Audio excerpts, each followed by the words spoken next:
Posso chamar a atenção do Ramos? Ô, ministro Ramos, por favor, vamos prestar atenção. Muito obrigado. O senhor gostou? Tá. Senhores, bom dia.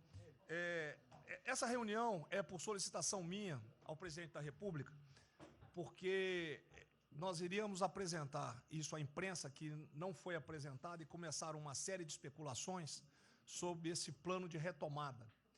Então, eu solicitei ao presidente uma reunião com os ministros, porque o plano não vai ter efeito se todos os senhores não nos ajudarem, cada um na sua área, é claro, tá? Na hora que nós precisarmos das pessoas para a coordenação do plano, o Ministério que não colocar uma pessoa realmente que seja envolvida e tenha capacidade para poder coordenar e executar, esse Ministério vai ficar mais fraco e aí o plano todo fica meio capenga. Tá? É uma apresentação de 10 minutos no máximo, mas é somente isso. Eu pediria também aos senhores que a finalidade não é reunião de ministros para nós discutirmos nada, é simplesmente para apresentarmos o plano. Como é que saiu essa ideia?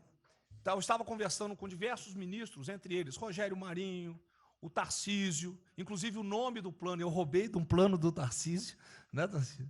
Né? Pedi autorização a ele, roubei. É um plano Marshall brasileiro, né? E eu comecei a observar que tinha plano da Ministério de Desenvolvimento Regional, que a economia tem plano, que a saúde tem plano, e não estava havendo uma coordenação, uma sinergia. Então, esse foi o motivo dessa reunião aqui. Eu vou procurar ser bem breve e objetivo. Por favor, passa a primeira. Muito bom. Passou tudo. Acabou. Então, vamos acabar. Você está no fim, está errado, cara. Passa a primeira. Muito bem. Os senhores podem observar o seguinte. Eu comecei com o presidente. O problema, nós estávamos invertendo a questão de uma lógica de raciocínio. Nós temos um problema, né? Nós temos que ver quais são as consequências negativas desse problema. Todo mundo sabia, sanitárias e econômicas. Ninguém tem dúvida, com reflexo em todos os ministérios. Mas o foco não é na solução do problema. O foco hoje, de uma maneira geral, é quem é o culpado, né? E nós queremos recolocar, vamos dizer assim, readequar isso aí para como o governo deve reagir a este problema para achar uma solução para as duas consequências negativas que ocorrem. Próximo. Então, é um programa. O programa se chama Pro Brasil, tá? Dou crédito ao azar do Tarcísio, foi ele ter conversado comigo. Eu gostei, roubei. Né? Pro Brasil. É um programa para integrar, aprimorar ações estratégicas. Os senhores vão ver que o foco ele não é de governo, ele é de Estado. Eu estou tentando fazer uma projeção de 10 anos. Tá? Eu estou tentando, não, nós vamos ter que fazer isso aí. Para a retomada do crescimento socioeconômico em resposta aos impactos relacionados ao coronavírus. Tá? Pode passar, por favor. As dimensões do programa são essas aí, ó, tá? Ele pega um modelo de governança, ele busca melhoria da produtividade, investimentos estruturantes e ações estratégicas do setor público. Vai. O programa se divide em duas etapas, ou duas partes. O Pro Brasil deixa eu ver aqui que eu não estou conseguindo enxergar. Ordem e o Pro Brasil Progresso. Tá? O Pro Brasil Ordem, que você não imprimiu para mim, e eu agradeço. Ah, não, botou na página errada. Ele pega um arcabouço normativo, ele trata, essas são as medidas estruturantes dele. Vai ter que ter um arcabouço normativo, investimentos privados, segurança jurídica, jurídica e produtividade, melhoria no ambiente de negócios e mitigação dos impactos socioeconômicos. Na parte de investimento, ele foca em obras públicas, parcerias do setor privado. Esse programa também tem um foco na redução das desigualdades regionais. Tá? tem um foco na redução das desigualdades regionais. Ô, Cid, está com o dedo pé rápido aí. E... Só um segundo, por favor. Pode passar, por favor, Cid. Qual é a abrangência do programa? Os senhores podem observar que ele tem uma parte de infraestrutura, ele tem ações viabilizadoras e tem ações de apoio na lateral. Como é que é o nome mesmo? Facilitadoras. Então, observe, na infraestrutura, com foco particularmente nessas obras que estão paralisadas, esses investimentos que nós estamos perdendo, que estão paralisados. Ele pega infraestrutura de transporte e logística, desenvolvimento regional e cidades, pega energia, mineração, telecomunicações. No desenvolvimento produtivo, ele foca na indústria, agronegócio, serviços e turismo. Nas laterais, os senhores têm a parte de cidadania, capacitação, saúde, defesa, inteligência e segurança. Tem também cadeias digitais, indústria criativa e ciência. E nas viabilizadoras, que são transversais em toda a parte do programa, nós temos finanças e tributação, legislação e controle, meio ambiente e a parte institucional e internacional. Qual é por favor, o nosso time frame que nós estamos pensando aí? A estruturação do programa, eu preciso que os senhores, nós vamos fazer uma reunião, como os senhores podem ver, é a primeira reunião do grupo de trabalho, tá? Com todos os ministérios envolvidos. Na sexta-feira agora, tá? Os senhores vão receber o horário, e aí nós teremos, de maio a julho, a estruturação do programa. De agosto a setembro, o detalhamento do projeto. A partir de outubro, implantação em larga escala, tendo um foco prioritário naquelas ações que têm uma resposta mais imediata. Porque o brasileiro é o seguinte, na hora que nós lançarmos o programa, eles vão começar a cobrar resultado. Né? Então, eu tenho que ter alguma resposta para o público. E a efetividade dos processos e monitoramento, na realidade, não está no final, ele está durante todo o processo. Tá? Passa mais um, Cid, por favor. Ah, não, volta um. Aí. O horizonte do programa, se os senhores observarem, nós estamos pensando num horizonte, né, até 2020, na realidade, até 2030. Tá? Mas uma primeira fase dele, ele é faseado até o final desse primeiro governo, mas com um planejamento que prossiga nisso aí.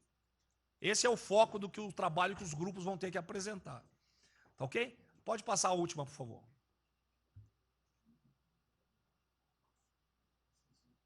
É sem som mesmo. Certo? Só um layout para os senhores.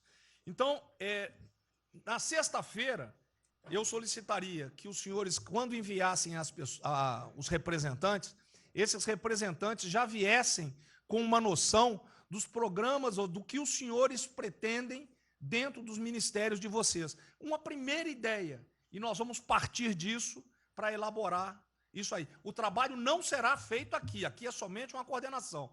Cada ministério vai fazer e nós vamos coordenar. Presidente, era só isso. Vamos dar a palavra ao Paulo Guedes, que, com todo respeito aos demais, acho que é o ministro mais importante nessa missão aí. Eu queria fazer a primeira observação, é o seguinte, não chamem de plano Marshall, porque revela um despreparo enorme. Não, isso aqui foi só... Então, quando se falou em plano Marshall, Pro Brasil é um nome espetacular, 10.000.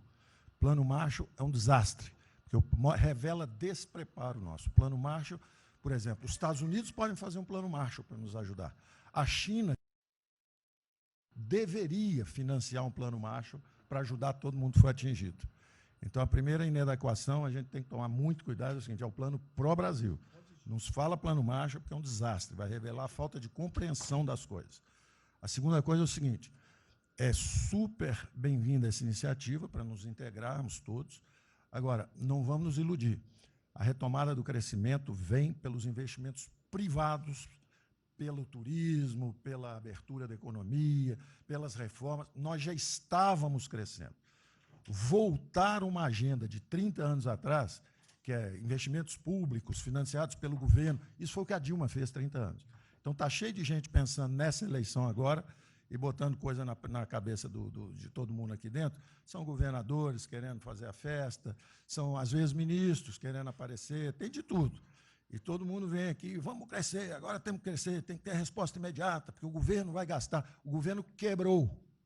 O governo quebrou em todos os níveis. Prefeitura, governador e governo federal. O que nós conseguimos fazer? Nós sinalizamos o contrário. Nós desalavancamos o banco público, reduzimos o endividamento, baixamos os juros e o Brasil ia começar a voar. Então, se a gente lançar agora um plano, todo o discurso é conhecido, acabar com as desigualdades regionais, Marinho, claro, está lá, são as digitais dele. É bonito isso, mas isso é o que o Lula, que a Dilma estão fazendo há 30 anos. Se a gente quiser acabar igual a Dilma, a gente segue esse caminho. Então, eu acho o discurso bom, mas nós temos que tomar cuidado e reequilibrar as coisas. Não pode ministro, para querer ter um papel preponderante esse ano, destruir a candidatura do presidente, que vai ser reeleito se nós seguirmos o plano das reformas estruturantes originais. Então, eu tenho que dar esse recado, nós vamos estar à disposição, nós vamos ajudar tudo, mas nós não podemos nos iludir. O caminho desenvolvimentista foi seguido. O Brasil quebrou por isso. O Brasil estagnou. A economia foi corrompida, a política foi corrompida, a economia estagnou através do excesso de gastos públicos. Então, achar agora que você pode se levantar pelo suspensório, como é que um governo quebrado vai investir, vai fazer grandes investimentos públicos? Tarcísio sabe disso, conversamos sempre. Tarcísio sabe o seguinte, quanto é que você consegue, Tarcísio, passar de 5 bi para quanto? Para 15, para 20, para 30? Multiplicou por 6. Quanto é que você consegue de investimento em concessões? 250. Tá certo? Então, ó, tem 100 bilhões vindo para saneamento, tinha 100 bilhões que viriam, as 17 maiores petroleiras do mundo viriam para a nossa cessão onerosa, 100 bilhões de cessão onerosa, 100 bilhões de mineração, 100 bilhões de saneamento, 230 bilhões de concessões, 500 bilhões. Cadê o dinheiro do governo para fazer isso? Não tem. Então, quem está sonhando é sonhador. A gente aceita. Politicamente, a gente aceita. Vamos fazer todo o discurso da desigualdade, vamos gastar mais, precisamos eleger o presidente, mas o presidente tem que pensar daqui a 3 anos. Não é daqui a 1 ano, não. Tem muita gente pensando na eleição desse ano. É só a observação que eu faria. Eu estou fora de eleições municipais. Só um minutinho. A ideia aqui, ninguém falou em investimento público por enquanto. Inclusive, nós falamos ali em investimento... falamos, inclusive, em investimentos privados.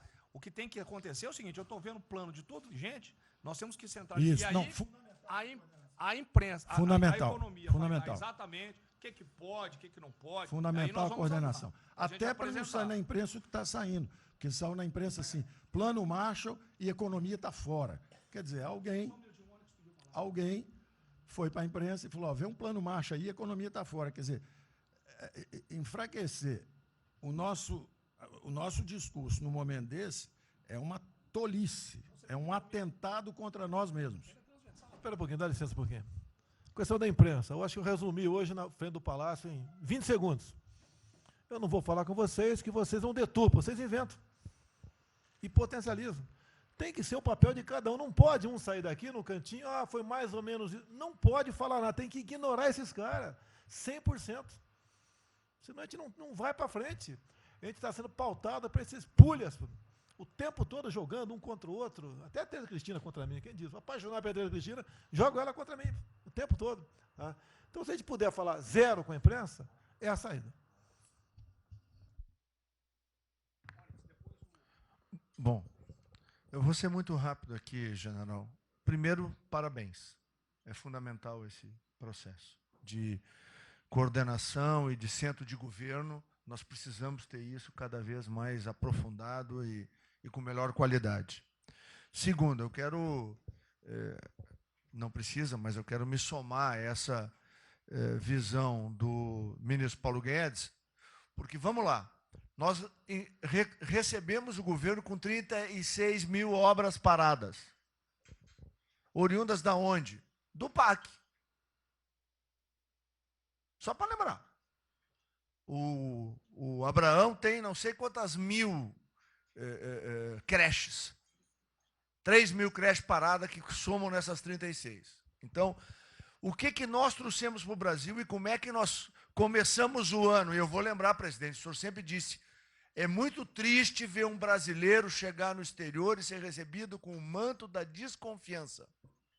Pois nós passamos, Paulo Guedes, o ano todo, Tarcísio, Tereza, Bento, o nosso ministro Marcos Pontes e outros, andando pelo mundo e fazendo o quê? Vendendo o Brasil. Terminamos o ano, lembra do número, 482 bilhões de investimentos para os próximos 20 anos. Uma boa parte, mineração, petróleo, por aí vai. Recebemos 90 bilhões de bônus de outorga.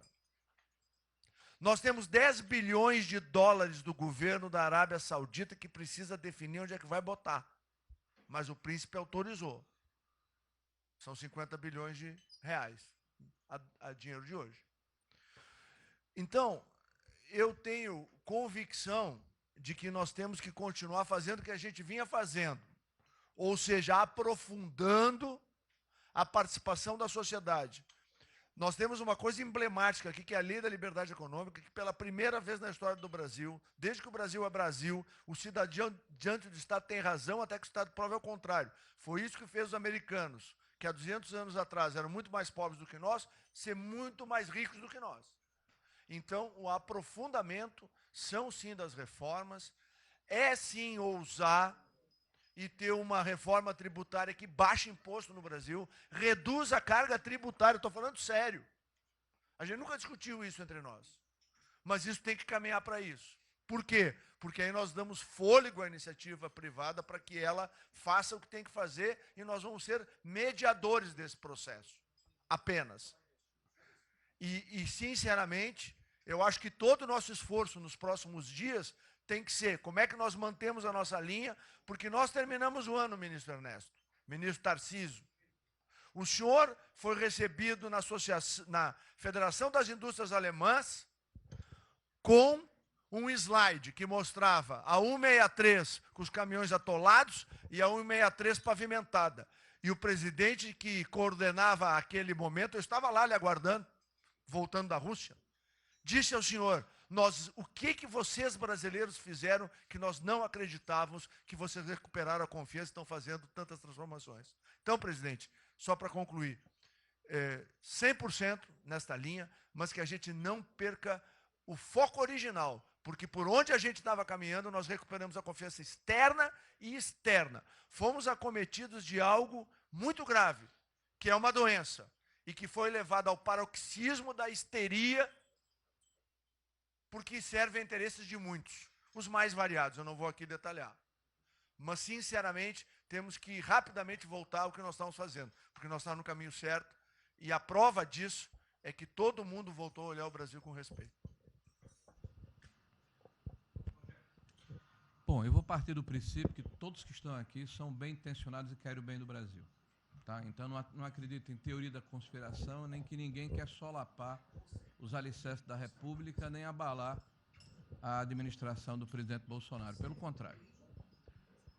E quero lembrar a todos que não existem verdades absolutas. Por favor, vamos refletir. O que está acontecendo hoje no mundo não tem parâmetro nos últimos 100 anos. O que está acontecendo hoje no mundo vai permitir, de acordo com a FMI, foi a previsão de uma semana atrás, de uma diminuição de quase 3% do PIB mundial, e no caso do Brasil, de mais de 5%. Não tem paralelo. Em situações extraordinárias, remédios extraordinários de forma circunstancial. Isso não significa que nós tenhamos a necessidade de implantarmos uma política permanente. O ministro Braga Neto está, na sua apresentação, ele estabelece, inclusive, um limite temporal e deixa claro que é uma política de Estado. O que eu peço é que nós tenhamos aqui as mentes abertas e que os dogmas, quaisquer que sejam eles, presidente, sejam colocados de lado nesse momento. Porque os governos do mundo, certamente, têm a capacidade de entender o que está se passando. E eu tenho visto governos extremamente liberais preparando programas de reconstrução, levando em consideração a necessidade de que o Estado Nacional passe a ter um papel diferente como tomador de risco nesse momento em que há uma queda abrupta da liquidez. O ministro Onyx fala com muita propriedade da Arábia Saudita, dos 10 bilhões de dólares. É bom lembrar, está aqui o ministro Bento, que está se pagando para se retirar petróleo do mundo. Os países vão utilizar suas respectivas liquidez para resolver os seus problemas de infraestrutura e de retomada das suas economias. Nós temos que ter segurança jurídica, senhor presidente. Respeito a contratos, senhor presidente. Capacidade de alavancar recursos privados com a inversão de recursos públicos, sim.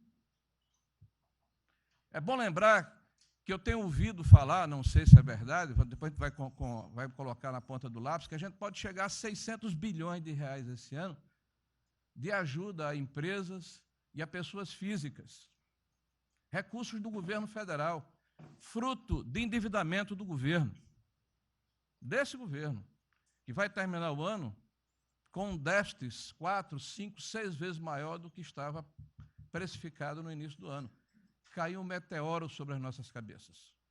Então, por favor, nós não podemos começar uma discussão com verdades absolutas e com dogmas estabelecidos ao longo de 100 anos, em função de uma catástrofe que se abateu sobre o mundo, e os governos de todo o mundo estão se debruçando sobre o assunto, entendendo que muda o papel do Estado. Senhor presidente, é bom lembrar que, quando houve a unificação da Alemanha, eu acho que esse é um fato histórico irrefutável, o Estado alemão entendeu e fez um pacto de que haveria necessidade de investir em capital humano e infraestrutura na Alemanha Oriental para diminuir desigualdades regionais. E esse é um pacto do Brasil. Essa pode ser uma catástrofe que vai nos afundar, ou pode ser uma onda para a gente surfar, uma alavanca para recuperar o país. Todos os países do mundo estão submetidos ao mesmo processo. Vai depender da nossa capacidade de termos uma opção clara de que forma vamos sair desse problema. Se vamos gastar 600 bilhões de reais para resolver uma situação que é emergencial e todos reconhecemos que é necessária, de darmos segurança à população, no caso alimentar, para evitarmos o caos, para diminuirmos a mortandade das empresas, muito bem, está correto, essa é a boa direção. Por que não 5%, 6%, 7% desse total, 10% desse total, em obras de infraestrutura? Por que não termos a capacidade de alavancarmos o emprego no momento em que a retomada, todos os economistas aqui reconhecem, vai ser muito lenta? Bom, eu só estou falando isso, presidente, para que nós possamos ter essa discussão sem dogmas, sem verdades absolutas, sem a preocupação de que as coisas continuam como eram antes. Não são como eram antes, aqui e no mundo inteiro. Era isso, senhor presidente.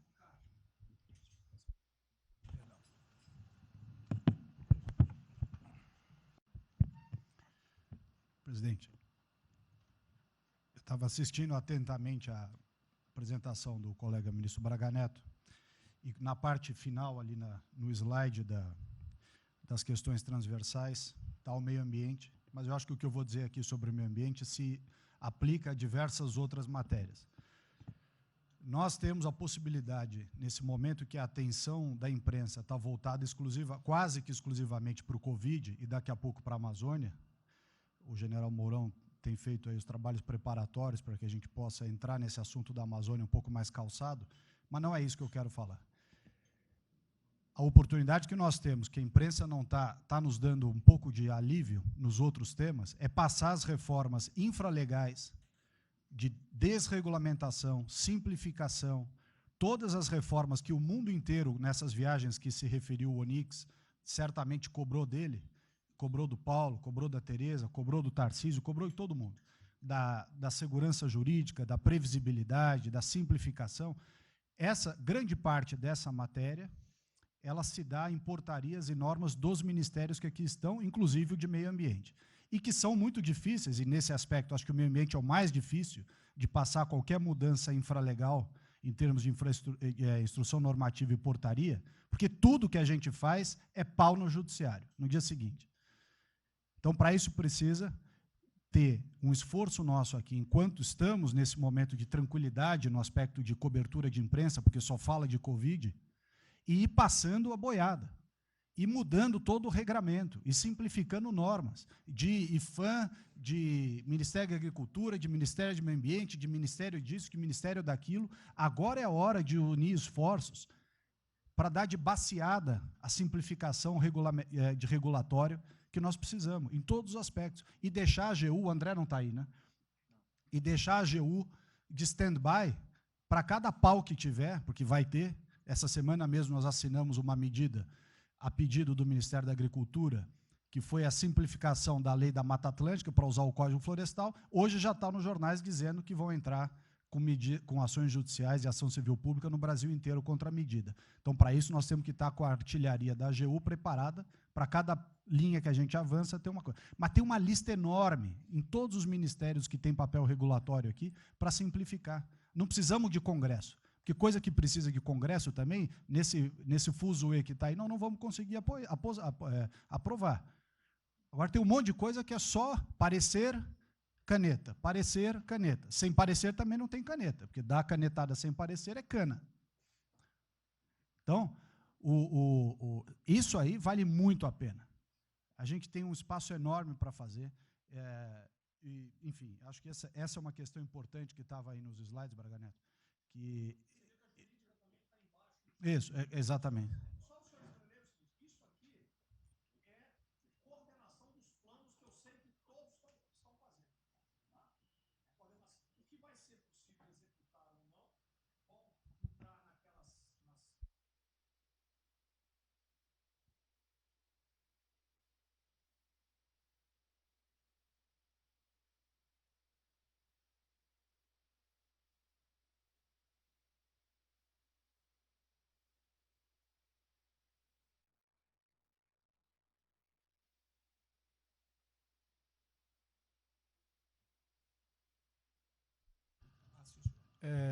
Me ligou agora de manhã o Eduardo Gouveia Vieira, da Firjan.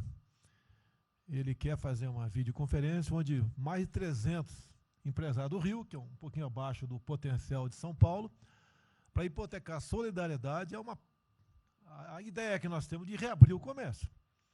A desgraça que vem pela frente, eu acho que o Paulo Guedes está sendo até legal, hein, Paulo Guedes? Eu não sou economista, não. Vai ser uma porrada muito maior que você possa imaginar. Não sou apenas os informais. Eu acho que já bateu a 10 milhões de carteira assinada, foi para o saco. E os governos estaduais não têm como pagar salário dos caras. Não tem. Em maio, metade dos estados vai ter como pagar salário mais. A desgraça está aí. Eles vão querer empurrar essa trozoba para cima da gente, esse pessoal aqui do lado vai querer empurrar, e a gente vai reagir, porque aqui não é saco sem fundo. Tá? Então, essa preocupação vamos ter. Paralelamente a isso, tem o AB da vida, enchendo o saco do Supremo, para abrir o processo de impeachment, porque eu não apresentei meu exame de vírus, essas frescuradas todas, que todo mundo tem que estar ligado. Não é apenas cuidar do seu ministério, nessas questões que estamos tratando aqui, é tratar da questão política também. Tá certo? Então, essa preocupação temos que ter, porque a luta pelo poder continua, a todo vapor. E sem neurose da minha parte. Tá? O campo fértil para aparecer uns porcaria aí, né? Levantando aquela bandeira do povo ao meu lado, não custa nada. E o terreno fértil é isso, desemprego, caos, miséria, desordem social e outras coisas mais. Então, essa preocupação todos devem ter. Né? Não é, tá bom, o Ministério fatura, deu merda no colo do presidente. Não pode ser assim. Hoje eu vi o Magno Malta me defendendo. O Magno Malta, desculpa aí, foi tratado lá atrás para ser vice. Depois ele resolveu não ser, tudo bem. Depois foi tratado para ser ministro, tudo bem. Agora, politicamente, ele nunca me deu uma alfinetada e sempre está defendendo, com os problemas que ele tem. Então, não é o ministro ir de peito aberto e entrar no covil dos leões. Mas não pode. Né? Por exemplo, quando se fala em possível impeachment, ação no Supremo, baseado em filigranas, eu vou em qualquer lugar do território nacional. Ponto final. O dia que for proibido de ir para qualquer lugar do Brasil, pelo Supremo, acabou o mandato. E espero que eles não decidam, ou ele, né, monocraticamente, querer tomar certas medidas, que daí nós vamos ter uma crise política de verdade. E eu não vou meter o rabo no meio das pernas. Isso, zero. Tá certo? Porque se eu errar, se achar um dia ligação minha com o empreiteiro, dinheiro na conta na Suíça, porrada, sem problema nenhum. Vai para o impeachment e vai embora. Agora, com frescura, com babaquice, não. Até em cima do que eu falei, em frente ao Forte Apache. Eu sou o chefe supremo das Forças Armadas. Ponto final. O pessoal estava lá, eu fui lá, dia do Exército. E falei algo que eu acho que não tem nada demais. Mas a repercussão é enorme. Oh, AI-5. Cadê o AI-5? Acabou com o AI-5, não existe adicional no Brasil mais. É uma besteira. Artigo 142. É um pessoal que não sabe interpretar a Constituição. Agora, em cima disso, fazer uma onda, vamos ouvir deputados, empresários, sei lá o que for. Agora, quando a Câmara faz lá dentro uma homenagem a Che Guevara, a Mao Tse Tung e tudo mais, não tem problema nenhum. Quando o Partido Comunista do Brasil faz suas convenções e idolatra lá Fidel Castro, então não tem problema nenhum. Quando um coitado levanta uma placa de AI-5, que eu estou me lixando para aquilo, porque não existe AI-5. Não existe. Artigo 142. Nós queremos cumprir o artigo 142, todo mundo quer cumprir o artigo 142. Em haver necessidade, qualquer dos poderes pode, né, pedir às Forças Armadas, né, que intervenham para restabelecer a ordem no Brasil, naquele local, sem problema nenhum.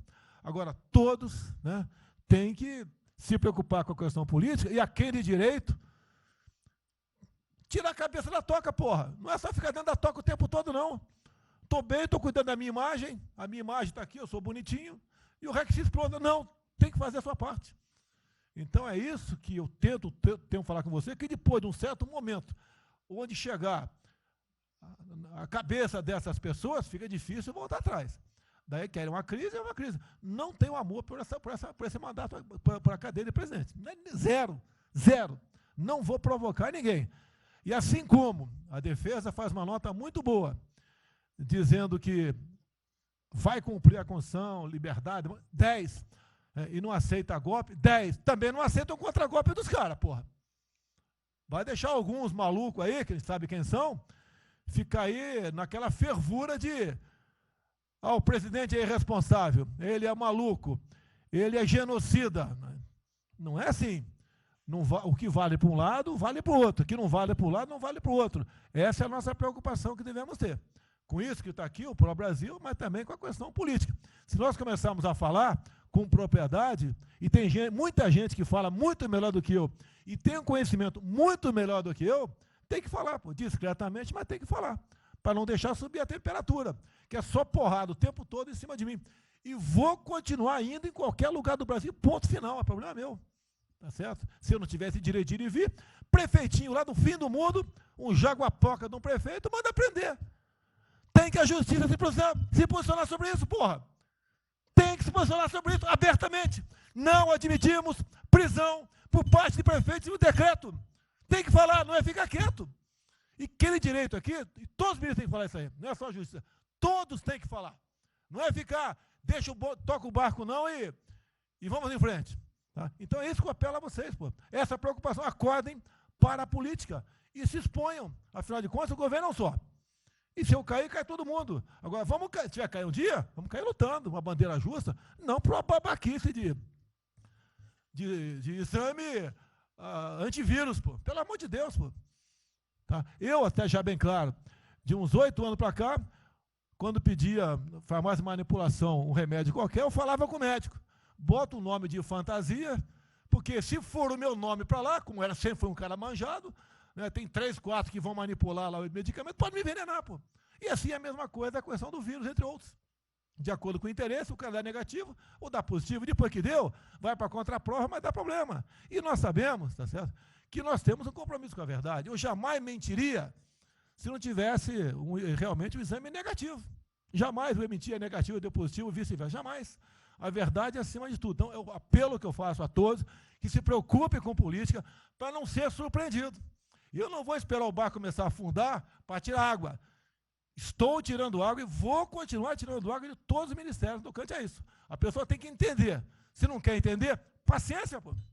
E eu tenho o poder e vou interferir em todos os ministérios, sem exceção. Nos bancos eu falo com o Paulo Guedes, se tiver que interferir. Nunca tive problema com zero problema com o Paulo Guedes. Agora, os demais, vou. Eu não posso ser surpreendido com notícias. Eu tenho a PF que não me dá informações. Eu tenho as inteligências das Forças Armadas que não têm informações. A BIM tem seus problemas. Tem algumas informações. Só não tenho mais porque está faltando, realmente, temos problemas, aparelhamento, etc. Mas a gente não pode viver sem informação. Quem é que nunca ficou atrás da porta ouvindo que seu filho ou sua filha está comentando? Tem que ver, depois que ela engravida, não adianta falar com ela mais. Tem que ver antes. Depois que o moleque encheu os cornos de droga, não adianta mais falar com ele, já era. E a informação é assim. Eu estava vendo, estudando no fim de semana aqui, como é que o serviço chinês secreto trabalha nos Estados Unidos. Qual a preocupação nossa aqui? É simples o negócio. Ah, não deve falar publicamente. Deve falar como?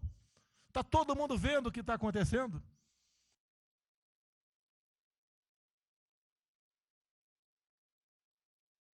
Tudo bem.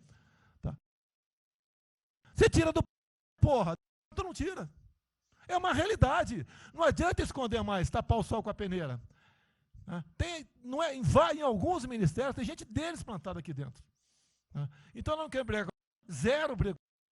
Precisamos dele para vender? Sim, eles precisam também de nós. Porque se não precisasse, não estariam comprando a soja da gente, não. Precisam. E é um negócio, pô. E devemos aliar com quem tem alguma afinidade conosco, para a gente poder fazer valer a nossa vontade naquele momento. Não adianta se esconder aqui, depois tem um problema, daí liga para o tio, e fala, pô, cara, você me ignorou até hoje? Você só não me chamou de imperialista, igual a esquerdalha e o FHC falava no passado. No resto, agora não dá mais. Então, essa é a preocupação que temos que ter, a questão estratégica, que não estamos tendo. E me desculpe, o serviço de informações nosso, todos, são uma vergonha, que eu não sou informado. E não dá para trabalhar assim, fica difícil. Por isso, vou interferir. E ponto final, pô. Não é ameaça, não é uma extrapolação da minha parte, é uma verdade. Como eu falei, né? Dei os ministérios para os senhores, o poder de veto. Mudou agora, tem que mudar, pô. E eu quero realmente governar o Brasil. Nós precisamos de todos aqui, como disse o Marinho, né? Aqui é o mesmo barco. Se alguém cavar no porão aqui, vai todo mundo para o saco aqui, vai todo mundo morrer afogado. Então é isso que a gente precisa, é pensar além do que tem que fazer internamente aqui. Quando explodiu o Inmetro, eu conversei com o Paulo Guedes. Desculpa a linguagem, é uma putaria o Inmetro. Trocar tacógrafo, tocar taxímetro, botar chip na bomba de combustível, putaria, igualzinho a tomar 3 pinos. Está muito bem agora, a imprensa enfiou porrada. Botou um coronel. Coronel formado pelo IME. Não ia botar um coronel sem uma formação. Tá? E assim nós devemos agir, como eu estava discutindo agora. IFAM, está lá vinculado à cultura. Eu fiz a cagada em escolher, não escolher uma pessoa que tivesse também outro perfil. Uma excelente pessoa que está lá, tá? Mas tinha que ter outro perfil também. O IFAM para qualquer obra no Brasil. Compara do Luciano Hang. Encontra lá um cocô petrificado de índio, para a obra, pô. Para a obra. O que tem que fazer? Alguém no IFAM que resolva o assunto. E assim nós temos que proceder. E assim, cada hora, como eu falei da Tereza Cristina, que mudou uma instituição normativa, revogou uma instituição normativa, ajudou 400 mil pessoas no Vale do Ribeira, parabéns a ela. Assim são outras decisões. A questão de armamento, tá? As questões de... por quê?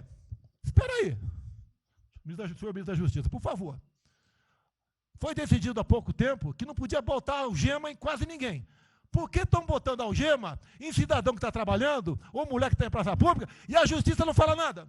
Tem que falar, pô. Vai ficar quieto até quando? Ou eu tenho que continuar me expondo? Tem que falar, botar para fora, esculachar. Não pode botar algema. Decisão do próprio Supremo. E vão ficar quietos até quando? Ficar humilhando o nosso povo. Porque isso está crescendo. pessoal fica apontando para mim, votei em você para você fazer alguma coisa. Votei em você para você tomar decisões, para você brigar. E é verdade. Eu estou me lixando com a reeleição. Eu quero mais que alguém seja eleito, se eu vier candidato, tá? Eu quero ter paz no Brasil, mais nada. Porque se for à esquerda, eu e uma porrada de vocês aqui tem que sair do Brasil, que vão ser presos. E eu tenho certeza que vão me condenar por homofobia. 8 anos por homofobia. Daí inventam o racismo, como inventaram agora para o Von Traub. Desculpa o desabafo. Puta que eu pariu. O Von Traub pode ter falado a maior merda do mundo, mas racista? Vamos ter que reagir, pessoal. É outra briga. Tem que ser um governo com altivez. Se expor, mostrar que nós temos o povo do nosso lado. Que nós somos submissos ao povo. Nós queremos realmente, é como disse, se não me engano, Margaret Thatcher, né? Ou Reagan, não sei, para ser conduzido pelo povo brasileiro, e ponto final. Onde o povo está, vamos estar juntos. Eu não convidei ninguém para ir para frente do Forte Apache. Ninguém, zero. Estava na casa do meu filho, fiquei sabendo, vou para lá.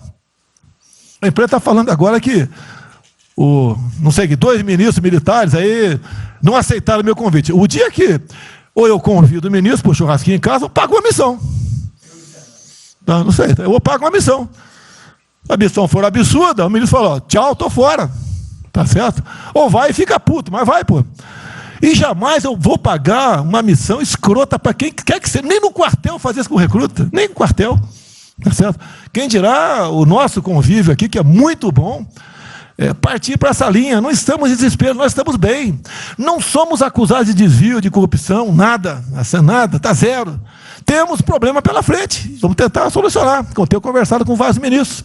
E vamos solucionar, porque o destino do Brasil está na mão desse grupo privilegiado que está aqui. Eu não seria nada sem vocês. Vocês não seriam ministros sem eu. Duvido, dificilmente alguém ia ser ministro tivesse uma Haddad aqui, eu duvido. Poderia aceitar por alguns dias, né? Depois ver a sacanagem que ia ser, não ia ser diferente do que foi os 2 anos anteriores do PT, né? Ia pedir para sair. Então, um apelo para vocês, todo mundo se preocupa com o futuro do Brasil, com a questão política. Criticar um ato de uma pessoa ou outra não é criticar o Congresso ou de criticar o Supremo Tribunal Federal. Quem não ficou revoltado, viu, o Moro ficou revoltado com a liberdade desse pessoal. Por causa de vírus, botou esse estuprador para fora. Imagine se tivesse estuprado uma filha nossa, um filho da puta desse posto de liberdade. Agora temos que colocar no lugar dessas pessoas, desse pai que tem a filha estuprada, e o vagabundo foi posto na rua. Uma decisão, foda-se quem seja, tem que jogar pesado em cima disso. Não é um desabafo, pessoal, é uma realidade. O nosso barco está indo, mas não sabemos ainda, no momento, dado o último caso, vírus, para onde está nosso barco. Pode estar indo em direção ao iceberg. A gente vai para o fundo. Então, vamos se ligar, vamos se preocupar. Quem de direito se manifesta com altidez, com palavras polidas, tá? Mas coloca uma posição. Porque não pode, tudo, vem para a minha retaguarda, tudo. Tá? E vocês têm que apanhar junto comigo, logicamente, quando tiver motivo para apanhar, ou motivo para bater.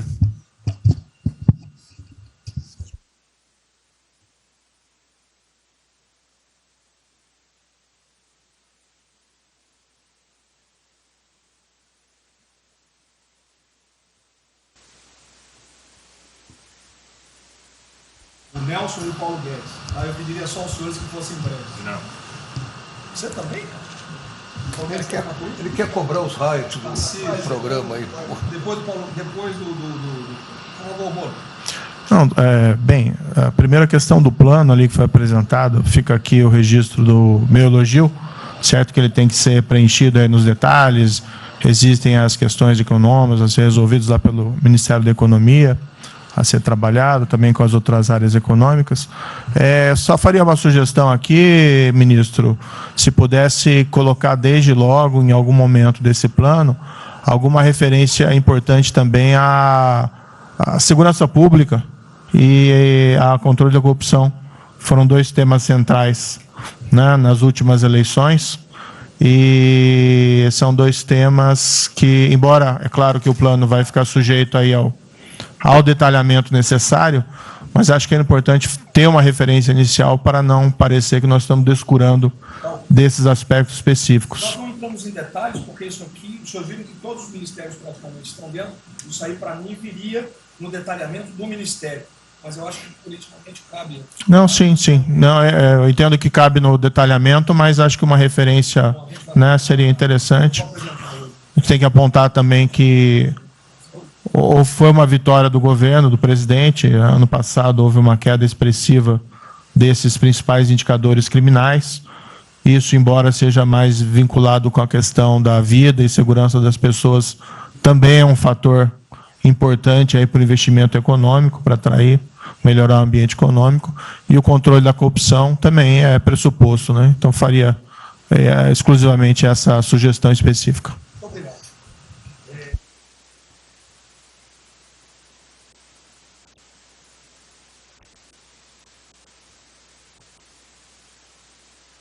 Para a gente começar a falar do dia seguinte, o próprio ministro Guedes, nas discussões que temos tido nas últimas semanas, tem nos orientado: o BNDES foca na reconstrução, foca no dia seguinte, porque a crise de saúde vai demorar alguns meses e a reconstrução muito mais meses do que isso. Então é muito oportuno a gente já começar a discutir isso.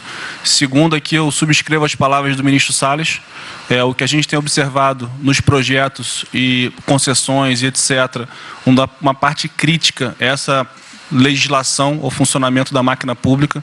É um momento muito oportuno para a gente aproveitar isso, e isso faz uma baita diferença no preço de um projeto, na velocidade, faz muita diferença. Então, subscrevo aqui as palavras do ministro Salles. E, por último, ministro, quando eu assumi o banco em julho, o banco estava montado como uma fábrica de empréstimo. E o banco, durante 15 anos, foi uma fábrica de empréstimo. De julho até hoje, a gente fez uma reestruturação completa no banco, montando o que eu acredito hoje ser já o maior banco de investimento do Brasil em pessoas, e um banco de investimento de serviços focado em planejamentos econômicos setoriais e estruturação de projetos. Tá?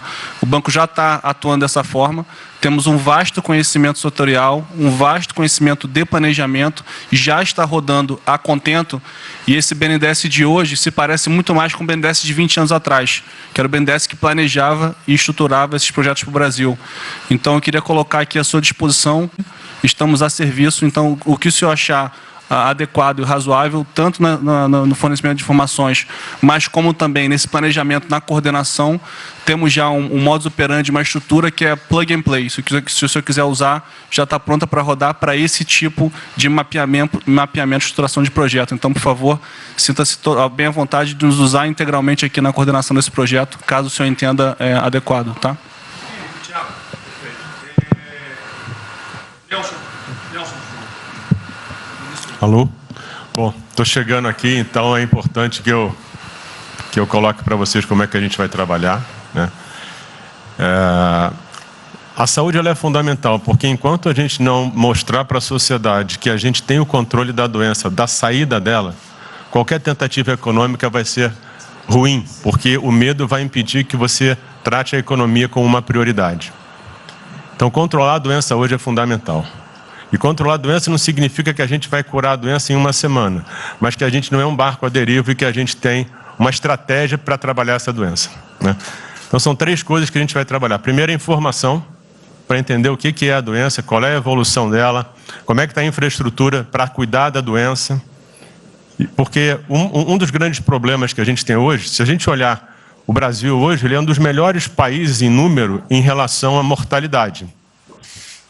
O que assusta é você ver que o hospital não consegue atender, a gente no frigorífico, a gente que está abrindo cova em algum lugar para enterrar, e isso traz medo.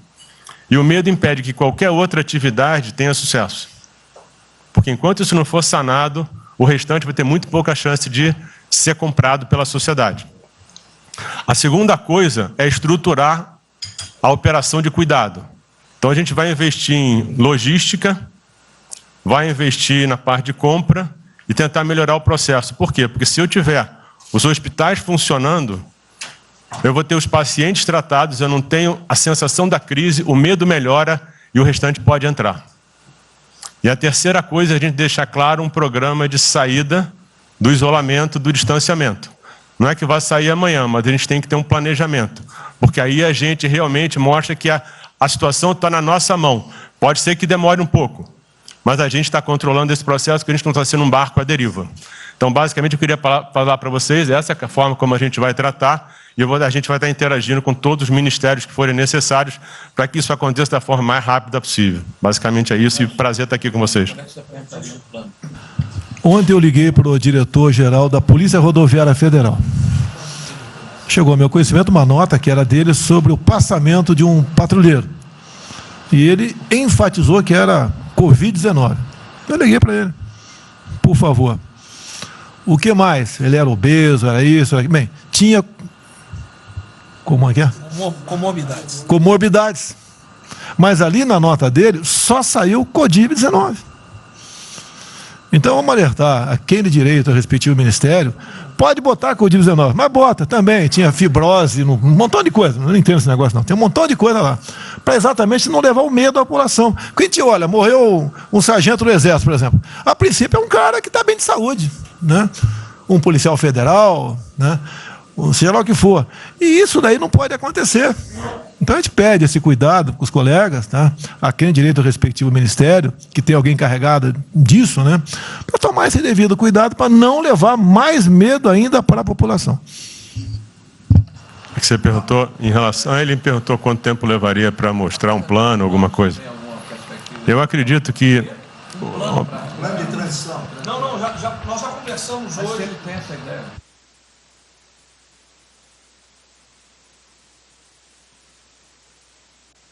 A gente está trazendo um reforço para poder acelerar esse processo, porque, na verdade, a gente está correndo contra o tempo.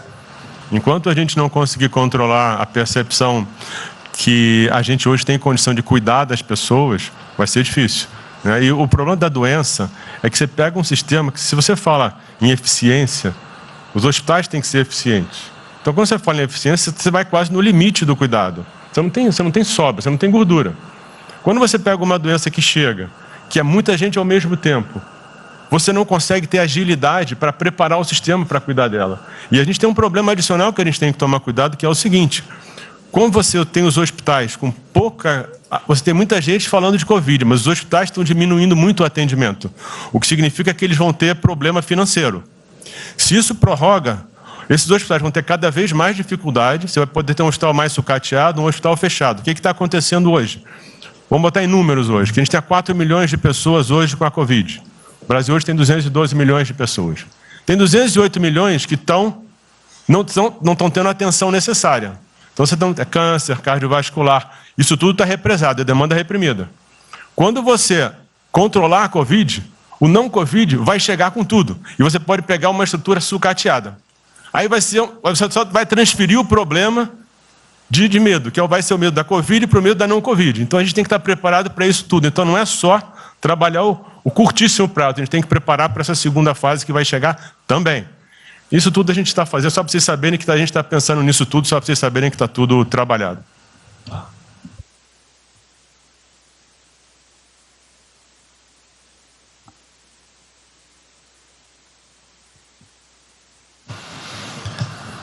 Não, só para louvar a iniciativa, acho que é importante essa coordenação da Casa Civil. Tenho certeza que é o que a sociedade... a sociedade espera isso de nós. A boa notícia é que a gente vem conversando com os investidores, eles estão interessados no nosso programa de concessão. É claro que a gente vai ter que ajustar alguma coisa nos projetos para... em função da percepção do nível de risco, e a gente vai fazer isso calibrando taxa de retorno, ou monitorando melhor agora a questão da demanda, né, reestimando demanda nos projetos, mas a gente tem certeza que os projetos vão sair. Qual o cuidado que a gente tem que ter? A gente fala em 250 bi de investimentos, só que concessão funciona o seguinte: o que a gente contratar agora vai gerar investimento em 2023, 2024, não é imediato. E a gente vai precisar de fazer alguma coisa imediata. E aí tem que ter a inteligência, porque também não adianta. Ministro Paulo, me dá lá 30 bi por ano. Eu não vou gastar, eu não vou usar. Eu não vou ter condição de fazer, de usar isso. Né? Porque nos períodos áureos lá que a gente executou mais, a gente consegue ali, tem uma capacidade operacional de executar 13, 14 bi, não mais do que isso. E a gente já tem 8 de orçamento por ano. Então, no final das contas, a gente fazendo as contas e vendo o que nós já temos de projeto pronto, o que é necessário, que agrega valor imediato. É 135 Maranhão lá, que leva a safra para o Porto de Itaqui que se acabou. Ali eu posso fazer uma intervenção imediata. E do que a gente vai falar? Eu estou falando de pegar os 8 que a gente tem e agregar mais 3, mais 4 por ano. É essa a conta. E eu acho que isso é realmente necessário para gerar emprego, para dar a resposta que a sociedade está querendo e conjugando isso com o investimento privado. As duas coisas têm que andar juntas, né? E aí nós vamos dar o bom retorno. A gente está vendo aí o esforço que o BNDES está fazendo, acho que está fazendo um trabalho magnífico, trazendo o banco, trazendo o privado, o sindicato de bancos, para assumir uma responsabilidade que é deles também. O Banco Central injetou um monte de liquidez aí no sistema, para o dinheiro não ficar empossado, e aí preservando o caixa para atuar, né, nesses projetos de infraestrutura que vai ser fundamental. Então, eu acho que é essa linha que nós precisamos ter, né? E tivemos aí 2 caras aí na história recente que pegaram terra arrasada e entraram para a história. Um foi o Roosevelt, o outro foi o Churchill. O terceiro vai ser o Bolsonaro.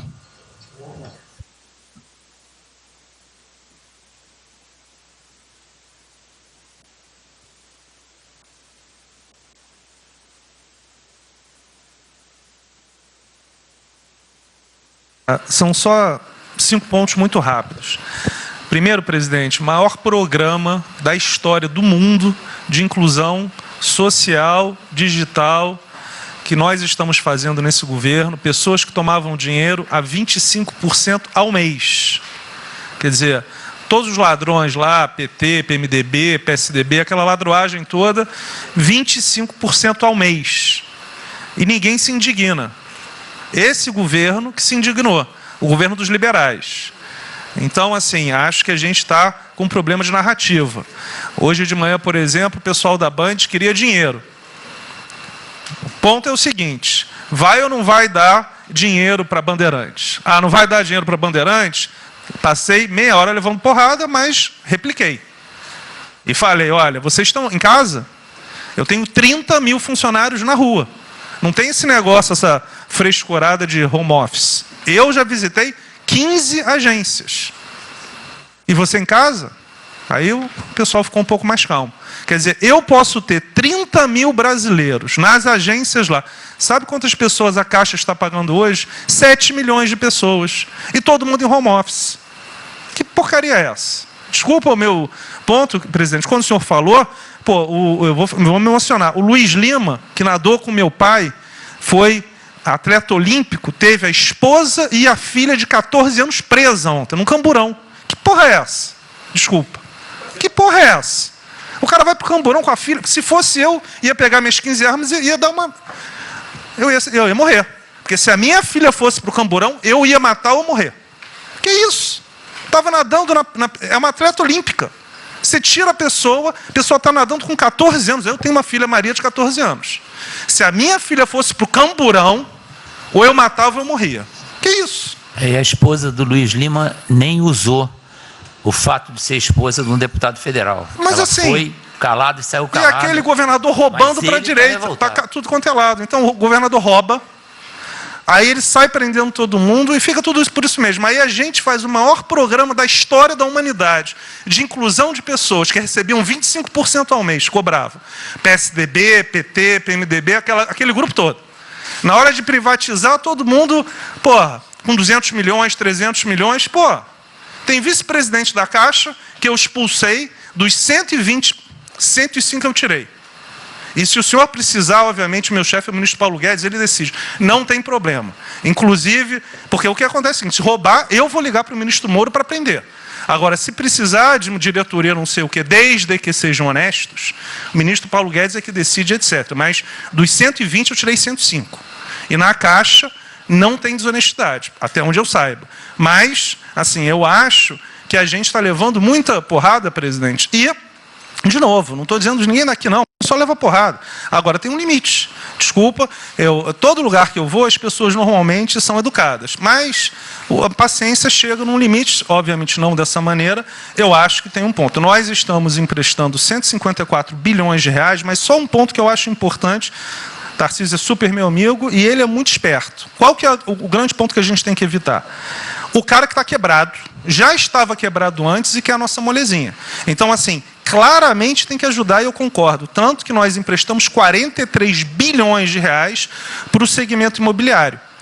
1,5 milhão de pessoas deixaram de ser demitidas. Agora, não é para todo mundo, não. Aquela empresa que já estava quebrada antes, por que a gente vai dar molezinho?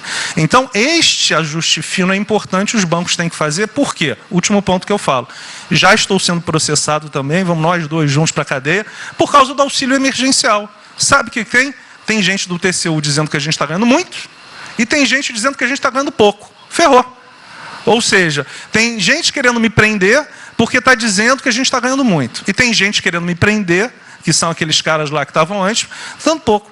Vou acabar sendo preso, mas o que a gente não vai fazer? Deixar 30, 40, 50 milhões de pessoas passarem fome. Então, é só o meu recado dizendo o seguinte, a Caixa é o banco de todos os brasileiros. Poxa, a gente está com 30 mil pessoas.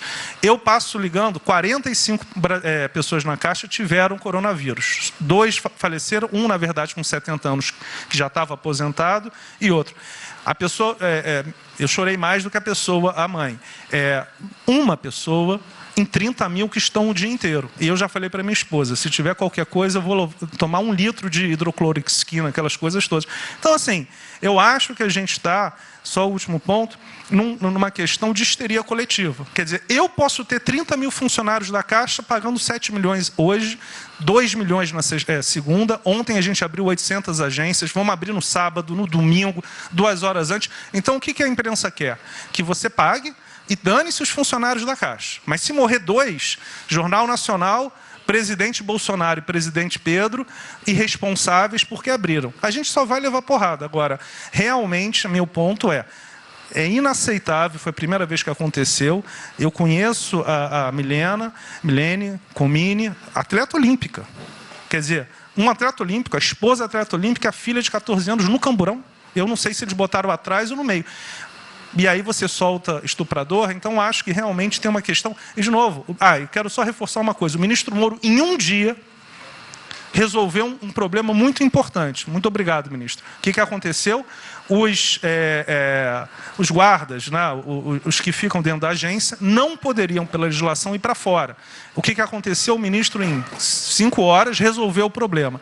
Então, nos próximos 90 dias, os atendentes da Caixa Econômica Federal, os guardas, vão poder ir para fora para ajudar a fila. Né? Ou seja, porque tem uma fila, tem 250 agências que tem 500 pessoas na fila. E aí, com a ajuda do ministro Moro da Polícia Federal, eles emitiram uma portaria. Então, só para finalizar, quero agradecer, ministro. Porque só o registro aí, esse até foi fácil de resolver, foi a Polícia Federal que resolveu.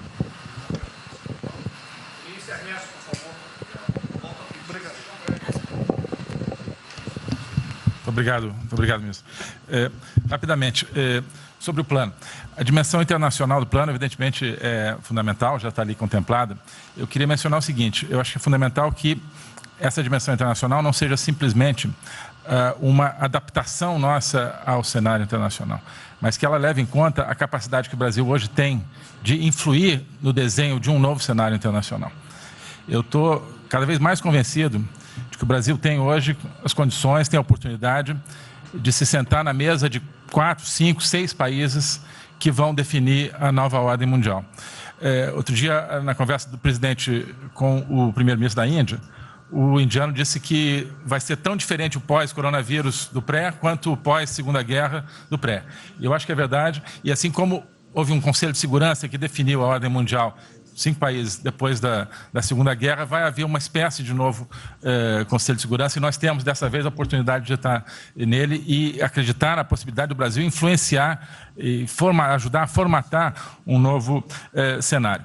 E esse cenário, eu acho que ele tem que levar em conta o seguinte, estamos aí revendo os últimos 30 anos de globalização, vai haver uma nova globalização.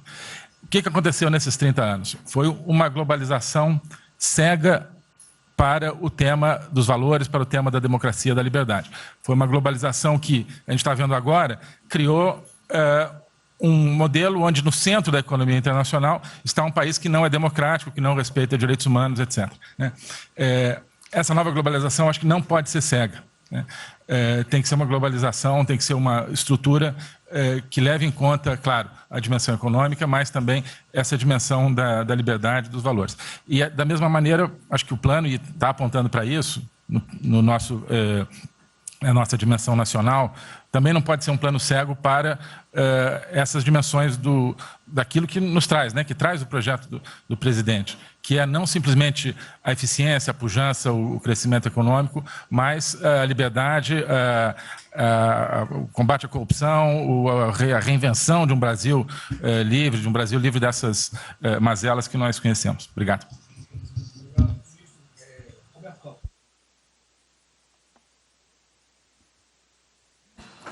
Não, é bem rápido. Eu só vou voltar numa história. Vou voltar aqui numa história breve, que é lembrar que no fim do governo Dilma a taxa de juros era 14,5%, a curta, mas a taxa longa era 20%. E aí, quando a gente olha o que aconteceu e o que proporcionou a taxa de juros cair, é interessante, porque teve um dia, 18 de agosto, que saiu uma manchete no jornal que todos os elementos apontavam que ia ter o teto de gastos. Naquele dia, a curva de juros longa começou a cair e foi quando depois o presidente do Banco Central anterior começou a cair os juros. Ele caiu os juros até o nível de 6,5%, estabilizou, teve a incerteza das eleições, com a incerteza do PT poder voltar, a taxa piorou.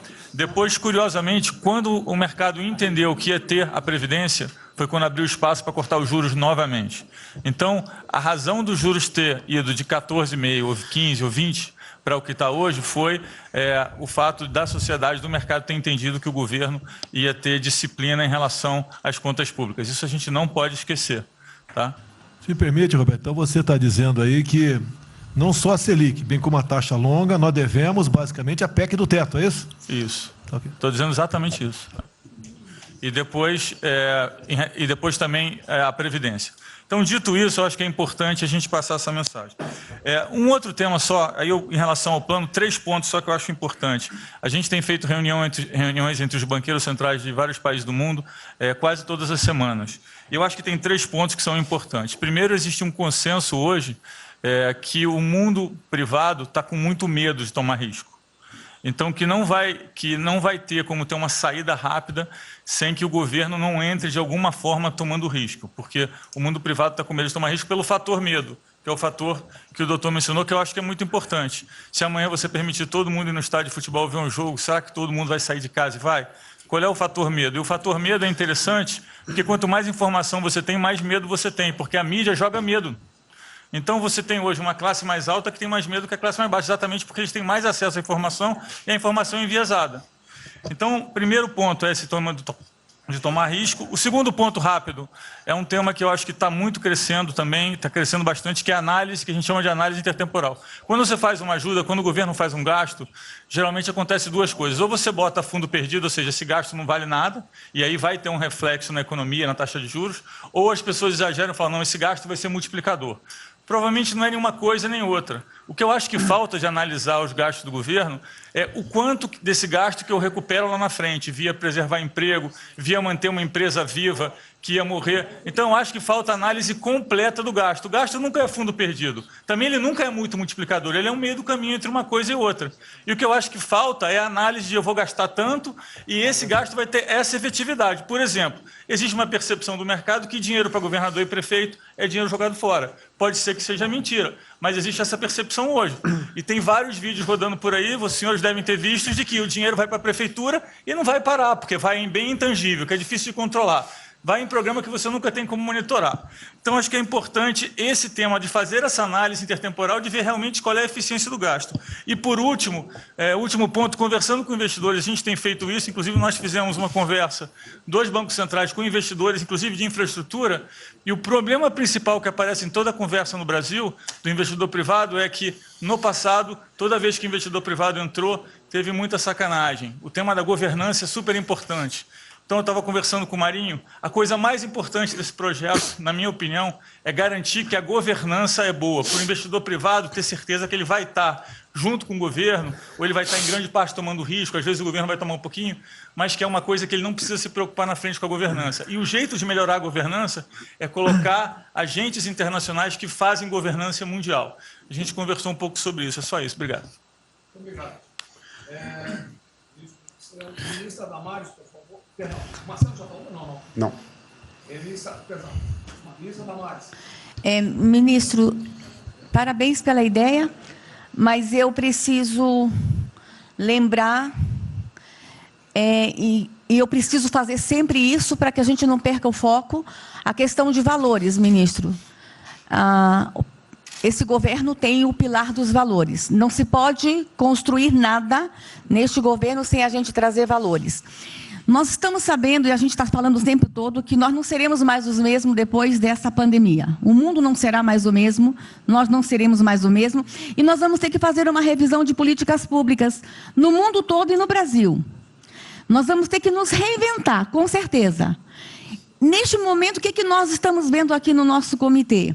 Nós estamos buscando dados e não estamos encontrando dados. Nós recebemos um governo que não tinha dados, os dados que nós tínhamos eram falsos, mentirosos, um Brasil de achismo, um Brasil de talvez, eu acho que talvez sim, talvez não. Políticas públicas construídas até agora nessa nação em cima de talvez e de achismo. Nós vamos ter que rever muita coisa. É um país plural. Quando a gente foi buscar os povos tradicionais agora para a gente construir o enfrentamento ao coronavírus, nós descobrimos, ministros, que nós temos 1.300.000 ucranianos no Brasil e ninguém nunca falou de ucranianos para nós no Brasil, com a sua cultura totalmente preservada no Brasil. Nós estamos com 1.500.000 ciganos e eu falava de 1.300.000 e são 1.500.000 ciganos. Nós estamos... Então, presidente, nós vamos ter que rever muita coisa na aplicação das nossas políticas públicas no Brasil. Os nossos seringueiros são em números maiores do que a gente imagina no Brasil. Então, tudo que nós formos construir, nós vamos ter que ver, ministro, a questão dos valores também. Os nossos quilombos estão crescendo e os meninos estão nascendo nos quilombos e seus valores estão lá. Então, tudo vai ter que ver a questão dos valores. E quando eu falo valores, ministro, eu quero dizer para o senhor, nós estamos com quase 80.000 idosos em abrigos no Brasil. Eu me surpreendi com números. Nós estamos com quase 60.000 crianças em abrigos no Brasil. Os números estão me surpreendendo. E eu estou com um número absurdo de mulheres também em busca de abrigos por causa de violência. Então, tudo isso tem que vir para este pacote. Nós vamos ter que fazer algumas revisões de políticas públicas no Brasil. Então, por favor, ministro, coloque aí a questão de valores. E quando eu falo valores, aí eu quero olhar para o nosso novo ministro aqui da Saúde e dizer, ministro, valores estão lá no seu ministério também. Neste momento de pandemia, a gente está vendo aí a palhaçada do STF trazer o aborto de novo para a pauta. E lá estava a questão de as mulheres que são vítimas do Zika vírus vão abortar. E agora vem no coronavírus. Será que vão querer liberar que todos que tiveram coronavírus poderão abortar no Brasil? Vão liberar geral?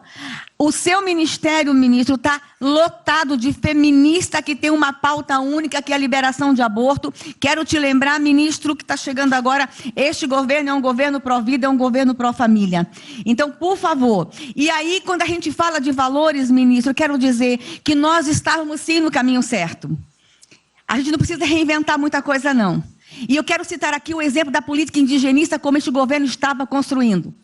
Todo mundo começou a dizer, a esquerda começou a falar, que o coronavírus iria dizimar os povos indígenas no Brasil. O primeiro óbito, dia 12 de abril, sabe o que é isso?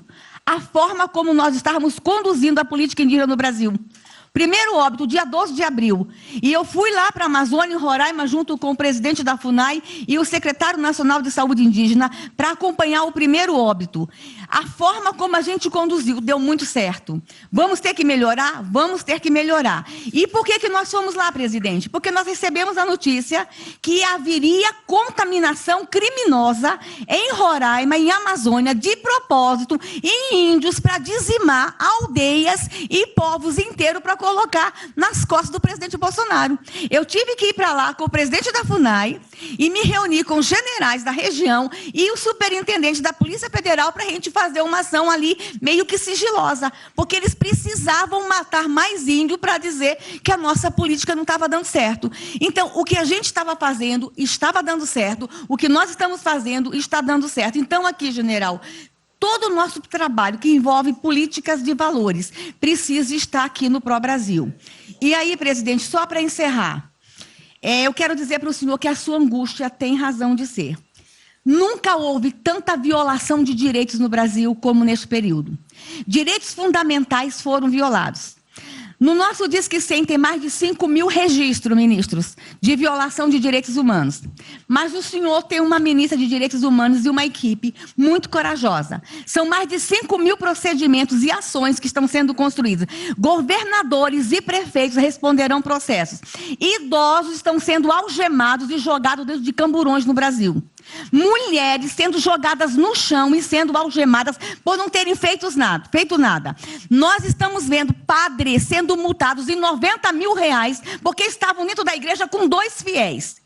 A maior violação de direitos humanos da história do Brasil nos últimos 30 anos está acontecendo neste momento. Mas nós estamos tomando providências, a pandemia vai passar, mas governadores e prefeitos responderão processos e nós vamos pedir, inclusive, a prisão de governadores e prefeitos. E nós estamos subindo o tom. E discursos estão chegando. O nosso ministério vai começar a pegar pesado com governadores e prefeitos. Nunca vimos o que está acontecendo hoje. Se eles falavam que nós éramos violadores de direitos, eles estão. Inclusive, o governador Wellington, agora, ontem, determinou que a polícia poderá entrar nas casas. Vocês não imaginam o que ele vai fazer. Poderá entrar assinou. A polícia poderá entrar na casa sem mandato. Então, assim, as maiores violações estão acontecendo nesses dias. Então, nós estamos fazendo um enfrentamento, mais de 5 procedimentos. O nosso ministério já tomou iniciativa e nós estamos pedindo, inclusive, a prisão de alguns governadores. Então, está aí algumas respostas. Valores, por favor. Valores. Ministro Damares, houve aqui uma apresentação, uma representação do ministro Paulo Guedes, que a senhora vai receber mais dinheiro. Até que o menos recebe é ela. Que menos recebe é ela. Obrigada.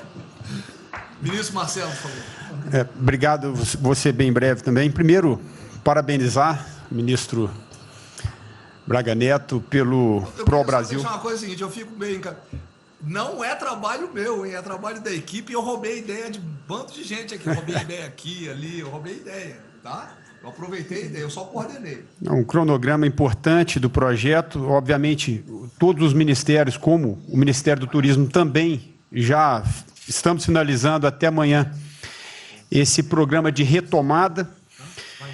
E, presidente, o turismo, obviamente, ele tem uma importância muito grande para a economia, o Paulo Guedes sabe disso, mais de 8%, ou seja, quase 10% do PIB nacional é turismo.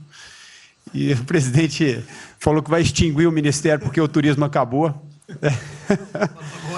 Agora precisa do ministério mais do que nunca, presidente. O turismo ele vinha numa crescente muito importante. O ano de 2019 cresceu 2,6%, enquanto a economia cresceu 1%.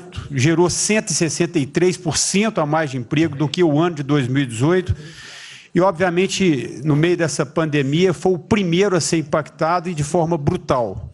O Rogério Marinho sabe bem disso e nos ajudou muito aí. Quero aproveitar para agradecer o Paulo Guedes, o Marinho também nos ajudou muito nesse processo de contemplar, ou seja, de ter um plano de ação que viesse evitar o desmonte do setor do turismo, porque grande parte das empresas do turismo passou de um fluxo de caixa de 100 para 0 de um dia para o outro. Então, ações como a suspensão de contrato de trabalho, o ministro Moro também, agradeço, teve uma ação fundamental para o setor, que foi uma medida provisória que contemplasse ambas as partes, tanto o consumidor quanto as empresas, através da Senacom, o que impediu judicializações em massa, porque aquela pessoa que comprou o ingresso de um show ou um pacote turístico, ela, se fosse para cima das empresas ainda para pedir o reembolso de imediato, isso seria catastrófico, geraria mais desemprego ainda. Então, essa medida provisória garantiu que as empresas pudessem ter um fôlego, um prazo aí de até 12 meses para fazer esse reembolso. Um terceiro ponto foi a questão dos créditos, que está terminando de ser fechado junto ao BNDES. Agradeço muito aí também o Montesano, a Caixa Econômica também, o Pedro, o ministro Paulo Guedes, que o entrave maior estava na questão das garantias, mas a gente está conseguindo finalizar esse modelo de crédito para contemplar a todos, desde o MEI ao micro, pequeno, o médio, o grande empresário no Brasil do setor turismo. O setor, presidente, ficou muito feliz, se sentindo contemplado com todas essas ações e medidas por parte do governo federal. Então, o setor do turismo no Brasil fizeram cartas com as principais associações agradecendo a postura do governo federal em relação a isso. Eu quero, presidente, falar um assunto aqui que talvez seja muito polêmico, mas eu acho que é importante esse debate nesse momento. Aí eu falo também para a ministra Damares, que eu sei que é uma pauta muito sensível também a ela, que é a questão, presidente, porque o Ministério do Turismo agora tem que ter um planejamento, um plano de atração de investimentos, que é o que gera emprego, renda, é o que ajuda, obviamente, a economia do Brasil. E para isso, presidente, eu acredito que é um momento propício nesse planejamento da retomada discutir os resorts integrados. Não é legalização de jogos, não é bingo, não é caça-níquel, são resorts integrados. Obviamente, presidente, uma pauta que precisa de ser construída, a Damares está olhando com cara feia para mim, uma pauta que precisa de ser construída com as bancadas da Câmara, tanto a evangélica quanto a católica, mostrando ou desmistificando vários mitos que giram em torno disso. Não sei se o ministro Paulo Guedes concorda. Nós temos a possibilidade de atrair pelo menos 40 bilhões de dólares para o Brasil só de outorgas, de investimentos imediatos com essa pauta.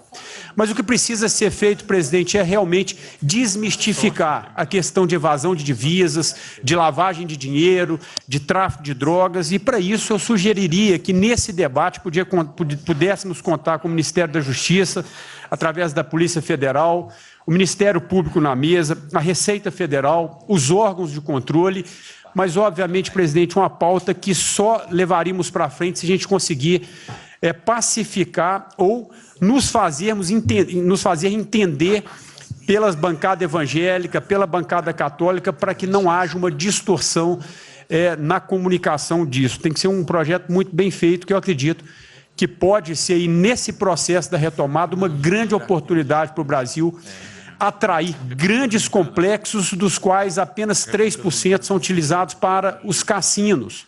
E outra, isso não tem impacto diretamente nenhum na família dos trabalhadores brasileiros. Pacto com o diabo. Não, não é bem assim, não. Eu vou ter que começar a desmistificar para a Damares aqui, estou vendo isso. Então, presidente, aqui não estou dizendo que a gente tem que colocar isso como um projeto de governo, obviamente, mas abrir esse debate em torno dos resorts integrados. Propõe a data, a gente reúne os ministérios, Tá bom. a gente conversa. E para finalizar, presidente, o ministro Nelson, prazer estar aqui com o senhor a primeira vez. A gente fez um projeto muito bem elaborado, né, dentro do comitê de operações, que visa fazer com que os hotéis possam abrigar os profissionais de saúde, e só os profissionais de saúde. A questão anterior do Ministério, por 2 vezes eu mandei a mensagem, não se manifestou, não se interessou, mas eu acredito que é um projeto que pode, sobretudo, trazer para o governo federal uma boa visibilidade com essa preocupação de quem está na linha de frente do combate, que são os profissionais de saúde. Visando 2 coisas, eu já vou terminar, que é, primeiro, melhorar essa logística do profissional de saúde, que sempre tem um hotel próximo ao hospital, aos hospitais, e também a preservação da família desses profissionais, mostrando, obviamente, a sensibilidade do presidente Jair Bolsonaro na preocupação com essas vidas desses profissionais. Obrigado, ministro. Tem uma reunião, que dia que é a reunião? Parece que é hoje, às 16 horas. Hoje, então. Já tem uma reunião marcada para a gente discutir isso aí. Tá bom. Obrigado. Saúde e turismo, a gente definir. Penúltimo debatedor, ministro Weintraub. Obrigado. Tem 3 anos que eu... Fui claro no penúltimo. Muito obrigado. Tem 3 anos que, através do Onix, eu... Fui claro no penúltimo. Muito obrigado. Tem 3 anos que, através do Onix, eu conheci o presidente. Nesses 3 anos, eu não pedi uma única conselho, não tentei promover minha carreira, me ferrei na física, ameaça de morte na universidade, e o que me fez, naquele momento, embarcar junto, era a luta pela liberdade. Eu não quero ser escravo nesse país. E acabar com essa porcaria que é Brasília. Isso daqui é um cancro de corrupção, de privilégio. Eu tinha uma visão extremamente negativa de Brasília. Brasília é muito pior do que eu podia imaginar. As pessoas aqui perdem a percepção, a empatia, a relação com o povo. Se sentem inexpugnáveis. Eu tive o privilégio de ver a mais da metade aqui desse time chegar. Eu fui secretário executivo do ministro Onix. Eu acho que a gente está perdendo um pouco desse espírito. A gente está perdendo a luta pela liberdade. É isso que o povo está gritando. Não está gritando para ter mais Estado, para ter mais projetos, para ter mais... O povo está gritando por liberdade. Ponto.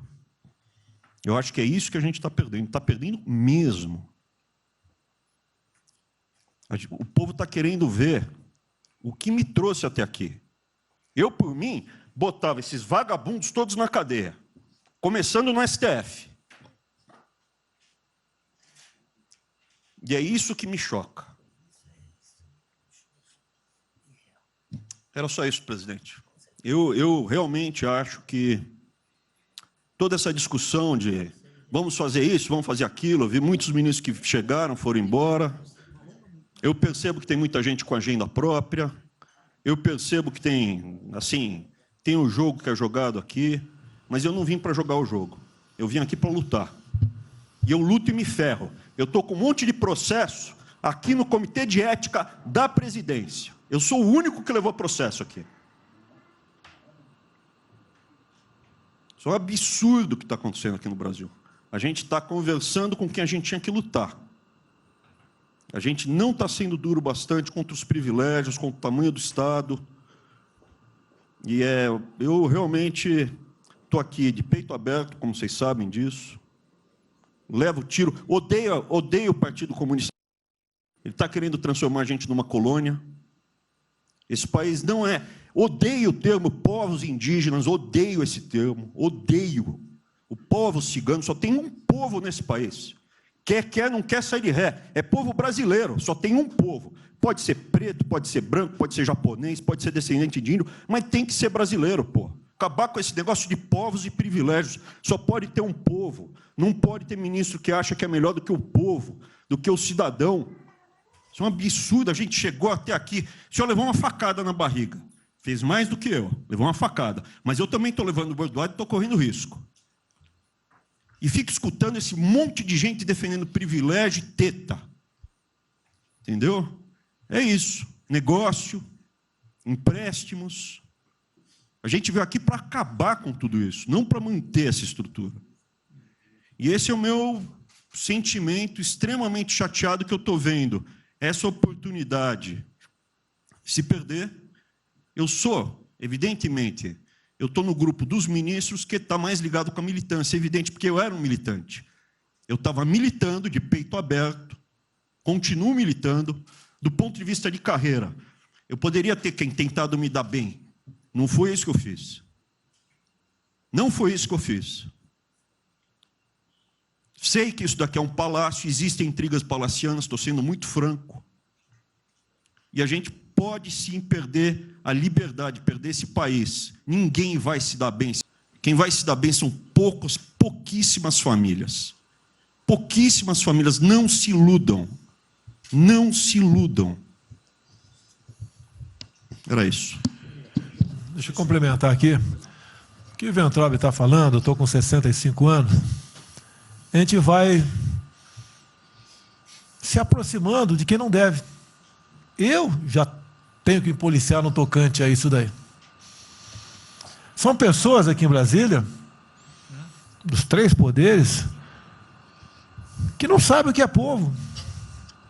Eu converso com alguns, não sabem o que é um feijão com arroz, não sabem o que é um supermercado, esqueceu. Acho que o dinheiro cai do céu. Eu estou com meus privilégios garantidos, ganho 100 mil por mês, em média, 100 mil por mês a galera ganha, né? Legalmente, e acha que isso vai acabar nunca. Como alguns acham que a liberdade... qual é desse cara? Está maluco? Eu estou vendo o mais antigo aqui, o Joelino aqui. Ele sabe o que foi 64. Muitos aqui não sabem. Essa cambada que tentou chegar no poder em 64, se tiver chegado, ele estava fudido todo mundo aqui. Cortando, eu estava felicíssimo se estivesse cortando cana, ganhando $20 por mês. Não pode esquecer disso. Nós não podemos esquecer o que é esse povo. Eu vou convidar os ministros para domingo e passar a Serena Taguatinga. Convite, não é missão, não, convite. Para ver como é que está o cara na esquina. Depois ver uns merda para falar aí, né? Uns merda de sempre. O cara rompeu o isolamento, está dando um pé. Até pensei pro cacete, pô. Está passando fome, está na merda, pô. Sentiu o cheiro de povo. Como eu falei lá, é uma experiência para todo político sentir. Ir lá ver como é que está o negócio. Ou a gente tem que estar como se fosse, né, um general na retaguarda e deixar a tropa se ferrar na frente. Não, o general está na frente, o coronel está na frente, o capitão está na frente. Nós, heróis da Segunda Guerra Mundial, estiver na frente de campo de batalha. Se precisar aqui, tenho certeza que nossas Forças Armadas vão cumprir com o seu papel, mas, né, nós temos que dar exemplo e mostrar que o Brasil não é... Eu sou mais educado que o Weintraub, até me poli muito, né, no linguajar que ele usou, mas não é isso. Que o pessoal pinta por aí, se reunindo de madrugada, para lá, para cá, sistema de informações. O meu funciona. O meu particular funciona. Os que tem oficialmente, desinforma. E voltando ao tema, eu prefiro não ter informação do que ser desinformado por cima de informações que eu tenho. Então, pessoal, muitos vão poder sair do Brasil, mas não quero sair e ver a minha irmã de Eldorado, outra de Cajati, o coitado do meu irmão, capitão do exército lá de Miracatu, se fuder, porra. Como é perseguido o tempo todo. A bosta da Folha de São Paulo diz que meu irmão foi expulso de um açougue em registro, que estava comprando carne sem máscara. Comprovou no papel, estava em São Paulo esse dia, o dono do restaurante, do açougue, falou que não estava lá. E fica por isso mesmo, eu sei que é problema dele, né? Mas é a putaria o tempo todo para me atingir, mexendo com a minha família. Já tentei trocar gente da segurança nossa no Rio de Janeiro, oficialmente, e não consegui. Isso acabou. Eu não vou esperar fuder a minha família toda, de sacanagem, ou amigos meus, porque eu não posso trocar alguém da segurança na ponta da linha que pertence à estrutura nossa. Vai trocar. Se não puder trocar, troca o chefe dele. Pode trocar o chefe dele? Troca o ministro. E ponto final. Não estamos aqui para brincadeira. Aí vem um garoto aqui, ó, com todo respeito, do BNDES. Tá, eu conheci ele, usava calção lá. Né? Pô, ele veio dos Estados Unidos para cá, podia estar muito bem lá. Veio para cá, vai tentar mudar o Brasil, a convite do Paulo Guedes, que é amigo dos pais dele, por coincidência, né, Paulo Guedes? Coincidência. Eu não lembro dos teus pais, lembro de você, tá certo? Mas alguém que está investindo aqui. E todos nós temos que pensar nisso. O que esses filha de uma égua querem, é a nossa liberdade. Olha, como é fácil impor uma ditadura no Brasil, como é fácil. O povo está dentro de casa. Por isso que eu quero, ministro da Justiça e ministro da Defesa, que o povo se arme. Que é a garantia que não vai ter um filho da puta aparecer para impor uma ditadura aqui. Porque é fácil impor uma ditadura. Facílimo. Um bosta de um prefeito faz um bosta de um decreto, algema e deixa todo mundo dentro de casa. Se tivesse armado, ia para a rua. E se eu fosse ditador, né, eu queria desarmar a população, como todos fizeram no passado, quando queriam, antes de impor a sua respectiva ditadura. Aí, que a demonstração nossa, eu peço ao Fernando e ao Moro, que por favor assine essa portaria hoje, que eu quero dar um puta de um recado para esses bosta. Por que eu estou armando o povo? Porque eu não quero uma ditadura. E não dá para segurar mais. Não dá para segurar mais. Quem não aceitar as minhas bandeiras, Damares, família, Deus, Brasil, armamento, liberdade de expressão, livre mercado, quem não aceitar isso está no governo errado. Esperem para 22, né, o senhor Álvaro Dias, espere o Alckmin, espere o Haddad, ou talvez o Lula, né? E vai ser feliz com eles, pô. No meu governo está errado. É escancarar a questão do armamento aqui. Eu quero todo mundo armado. Que povo armado jamais será escravizado. E que cada um faça, exerça o teu papel, se exponha. Aqui eu já falei, pede o ministério a quem for elogiado, pela Folha, pelo Globo, pelo antagonista, Tá? Então tem certos blogs que só tem notícia boa de ministro, não sei como. O presidente é uma porrada, o ministro é elogiado. A gente vê por aí, o governo tá, o ministério está indo bem, apesar do presidente. Mas pra puta que eu pariu, porra. Eu que escalei o time, porra. Trocamos 5, espero não trocar mais ninguém, espero. Mas nós temos que, na linha do Van Traub, de forma mais educada um pouquinho, tá? Se preocupar com isso. O que os caras querem é a nossa hemorroida, é a nossa liberdade. Isso é uma verdade. O que esses caras fizeram com o vírus, esse bosta desse governador de São Paulo, esse estrume do Rio de Janeiro, entre outros, é exatamente isso. Aproveitaram o vírus, está um bosta de um prefeito lá de Manaus agora, abrindo covas coletivas. Um bosta, que quem não conhece a história dele, procura conhecer, que eu conheci dentro da Câmara, que é do meu lado. E nós sabemos a ideologia dele e o que ele prega. E que ele sempre foi. O que está aproveitando agora um clima desse para levar o terror no Brasil. Então, pessoal, por favor, se preocupe, que é de mais importante que a vida de cada um de vocês, que é a sua liberdade. Come preso não vale porra nenhuma. Presidente, esses valores e esses princípios, e o alerta aí do Weintraub é válido também, como sua evocação, é que realmente nós estamos todos aqui por esses valores. Nós estamos aqui por esses valores. Nós não podemos nos esquecer disso. Nós podemos conversar com todo mundo aqui, porque é o establishment, porque nós precisamos dele para provar coisas, mas nós sabemos que nós somos diferentes. Nós temos noção que nós somos diferentes deles. E quando eles cruzam a linha, a gente solta a mão e sai andando sozinho. Enquanto eles estiverem no trilho conosco, no caminho de fazer as reformas que nós prometemos, nós estamos juntos. Na hora que o cara soltou a mão e passou para o lado de lá, a gente deixa o cara ir sozinho, a gente continua sozinho e vai procurar outra conversa, em outro lugar. Então, eu acho que manter essa ideia que nos trouxe aqui, e eu tenho dito isso em todo lugar, e lá fora, eu converso. Semana passada, conversei com os ministros da Fazenda de G20, conversei com os ministros também de Economia dos BRICS, e a mensagem que eu levo é sempre a mesma: o Brasil vai surpreender o mundo. Vocês duvidavam da nossa democracia, duvidavam do nosso presidente é democrata e vai fazer as mudanças. E aprovamos a reforma da Previdência o ano passado, enquanto os franceses fizeram passeatas contra a reforma da Previdência. Agora, a mesma coisa, estou dizendo, nós vamos continuar aprofundando as reformas, nós vamos seguir. Eu conheço todas as histórias de reconstrução, por profissão, obrigado a estudar isso, a reconstrução da Alemanha na Segunda Guerra, na Primeira Guerra com o Schatz, a Segunda Guerra com o Ludwig Erhard, a reconstrução da economia do Chile com os caras de Chicago, o caso da fusão das duas Alemanhas, eu conheço profundamente, no detalhe, não é de ouvir falar, é de ler 8 livros sobre cada reconstrução dessa. Então, eu li Keynes 3 vezes no original antes de eu chegar a Chicago. Então, para mim, não tem música, não tem dogma, não tem blá, blá, blá. Tem estudos sobre todas as ocasiões.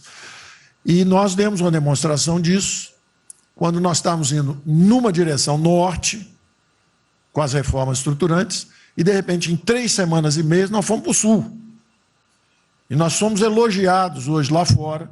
Semana passada, todo mundo elogiando, fazendo referência, que o Brasil está à frente de todos os emergentes e Pari-Passu ali só está atrás um pouquinho dos Estados Unidos. Os Estados Unidos está naquele caso, que é o cara que tem a moeda forte, emite 1 trilhão para cada problema que ele tem e ninguém reclama. Fizemos vários programas antes dos alemães, vários programas antes dos ingleses, vários programas, de todo tipo. Então, se não existe algo aqui, é dogma. Existe capacidade de trabalho com um grupo extraordinário que eu tenho. Então, nós atacamos em todas as direções. Primeiro, o campus foi lá e reduziu os compulsórios em 200 bilhões. Logo depois, nós não tínhamos espaço constitucional, fizemos antecipações de benefícios e diferimento de impostos, porque não tinha espaço constitucional. Logo depois, tivemos espaço pelo Supremo e pelo Congresso. Entramos nas constitucionais, gastamos 300 e poucos bilhões, que não é muito. Para terem uma ideia, o último déficit do governo Temer foi 160. Nós gastamos 300. Não gastamos tanto assim, mas atingimos 50 milhões de brasileiros, como diz lá o Pedro. 70 milhões de brasileiros. Né? Lançamos essa camada para os mais frágeis, pegamos os idosos, pegamos as empresas, microcrédito, depois de 0 a 360 mil, depois de 360 mil a 10 milhões, montamos um comitê de bancos, estamos lá com o Montesano agora fazendo justamente a reestruturação. Não vai ter molezinha para a empresa aérea, para nada disso. É dinheiro que nós vamos botar usando a melhor tecnologia financeira lá de fora. Nós vamos botar dinheiro, vai dar certo e nós vamos ganhar dinheiro. Nós vamos ganhar dinheiro usando recursos públicos para salvar grandes companhias. Agora, nós vamos perder dinheiro salvando empresas pequenininhas. Então, nós estamos fazendo tudo by the book, direitinho. Na conversa com os ministros da Fazenda lá de fora, eu disse que nós estamos com um déficit extraordinariamente alto esse ano, da mesma forma que eles, está todo mundo na mesma direção, só que nós caímos no chão, está uma confusão, tiro, porrada e bomba, mas nós não perdemos a bússola. A gente cai, levanta e sabe para onde nós temos que ir. Nós não vamos perder a bússola. Nós sabemos dos valores, sabemos dos princípios, sabemos o que nós estamos defendendo.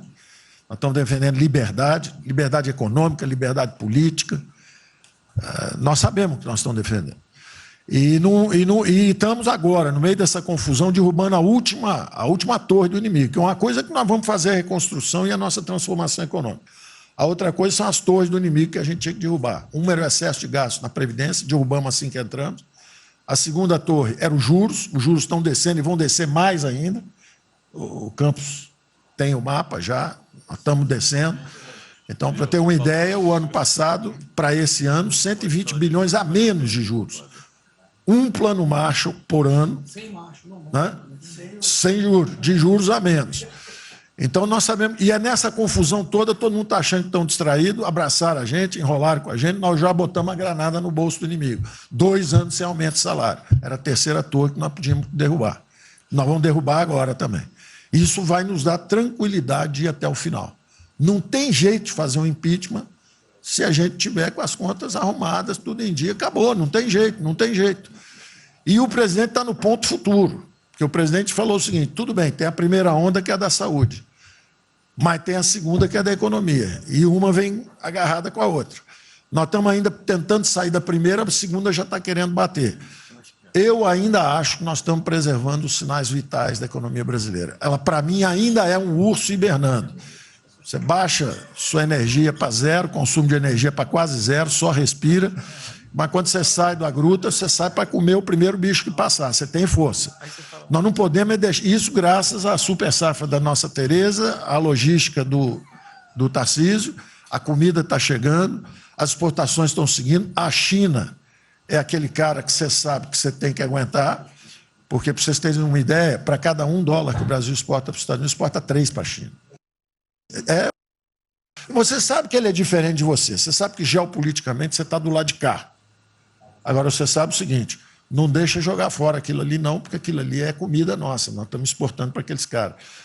Não vamos vender para eles, ponto crítico nosso, mas vamos vender a nossa soja para eles, isso a gente pode vender à vontade, eles precisam comer, eles precisam comer.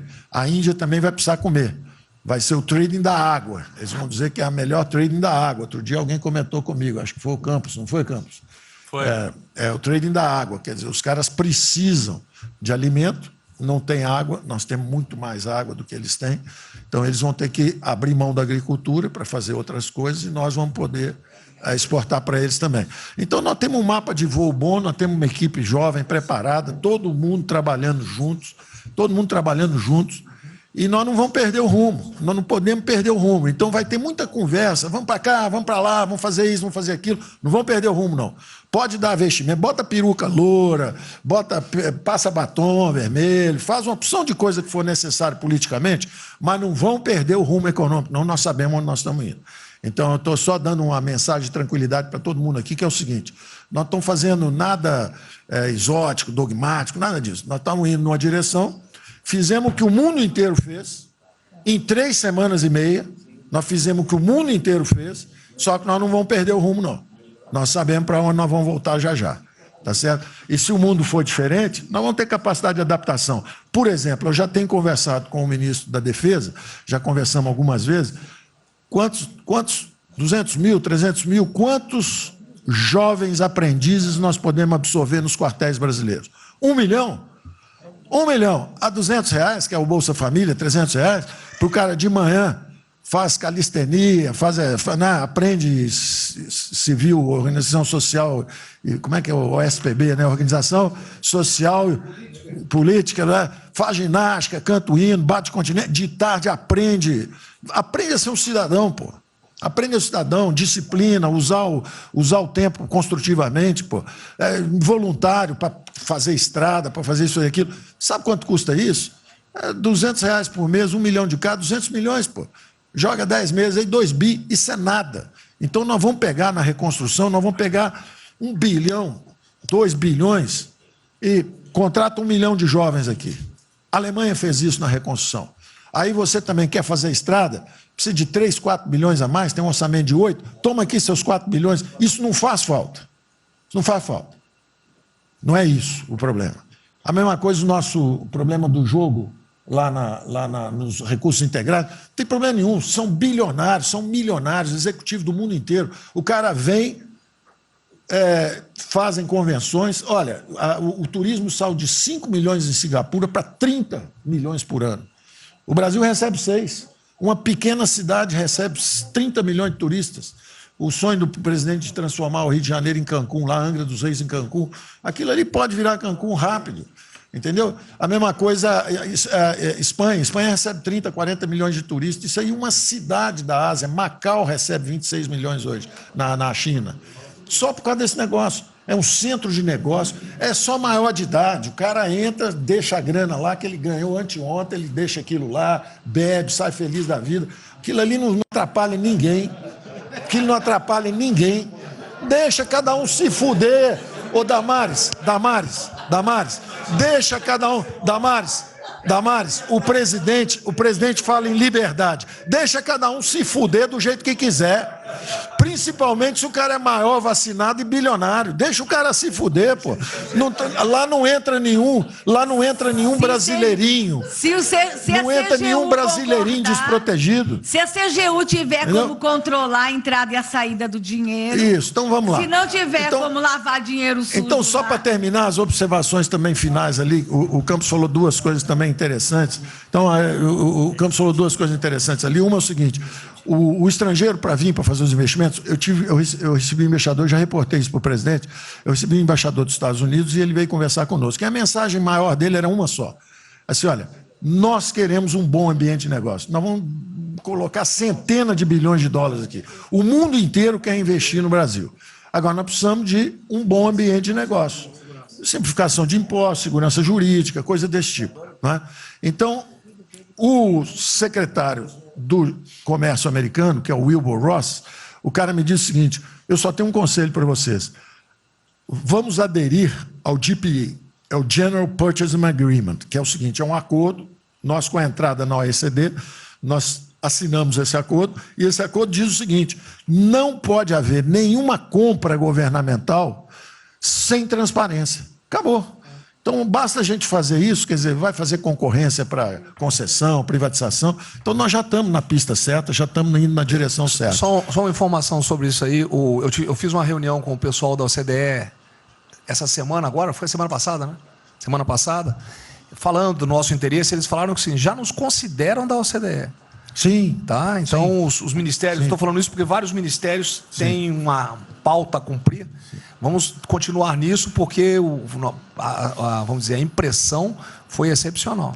Ministro, só um dado aqui da OCDE. Só um dado aqui, rapidamente da OCDE. O presidente falou que nós estamos com o apoio do Trump. Não, o embaixador disse isso. O embaixador disse, nós não podemos perder a oportunidade do presidente estar tão próximo ao Trump. Os nossos dois presidentes estão próximos. Nós não podemos perder essa oportunidade. O presidente da OCDE disse que realmente o Trump, os Estados Unidos, que era, vamos dizer assim, tinha uma certa objeção, agora já está favorável. Isso é real. Ministro, é só um dado. A OCDE, 90% dos países que hoje integram a OCDE já contam com os resorts integrados. E os outros 10% é porque são muçulmanos. Por isso que não estão. 88% tem o ensino domiciliar. Então, a gente vai entrar com a MP hoje lá, tá? Homeschooling. Só uma informação. Ontem eu tive o G20 da Agricultura. Ontem foi o dia do G20 da Agricultura. Tem uma nova ordem, vai ter depois do coronavírus, e muitos países vão colocar regras para ter estoque novamente, que eu acho que não é o nosso caso. Mas, enfim, nós precisamos ter acesso a mercados, enfim. Mas nós precisamos incentivar o trigo. É o único produto que o Brasil não é autossuficiente. O resto, presidente, se amanhã quiser fechar... Nós temos 2 milhões... Não, nós temos 2 milhões, no Sul também, mas nós temos 2 milhões de hectares ali no Matopiba, prontos, inclusive, com a Embrapa, com variedades super produtivas para poder investir lá. Precisa de dinheiro. E uma última coisa... Não, dinheiro que volta, financiamento. O que nós precisamos é baixar os juros. A agricultura não aguenta 9% de juros, é muito alto para ela. Tá. O Banco do Brasil não fala nada, não? O Banco do Brasil não é tatu nem cobra. O Banco do Brasil não é tatu nem cobra, porque ele não é privado nem público. Então, se for apertar o Rubem, coitado, ele é super liberal, mas se apertar ele e falar, bota o juro baixo, ele, não posso, senão a turma, os privados, meus minoritários, me apertam.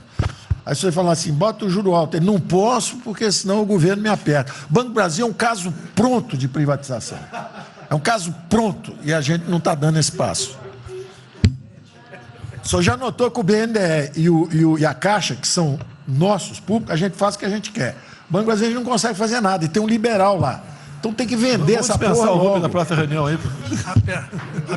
Apesar de todo o aumento de risco que passou a haver no sistema bancário, o Banco do Brasil está expandindo bastante seus empréstimos. E a agricultura, a ministra Tereza Cristina testemunha aqui de que o apoio está sendo muito grande. E nós estamos numa situação confortável, ministro, porque... primeiro porque, em termos de liquidez, o público vê o Banco do Brasil como um porto seguro. Então, nós não estamos tendo problemas que outros bancos estão tendo de preocupação com a liquidez do banco, com a rigidez do banco. E na nossa formação de resultado, as pessoas físicas têm um papel preponderante dentro do Banco do Brasil.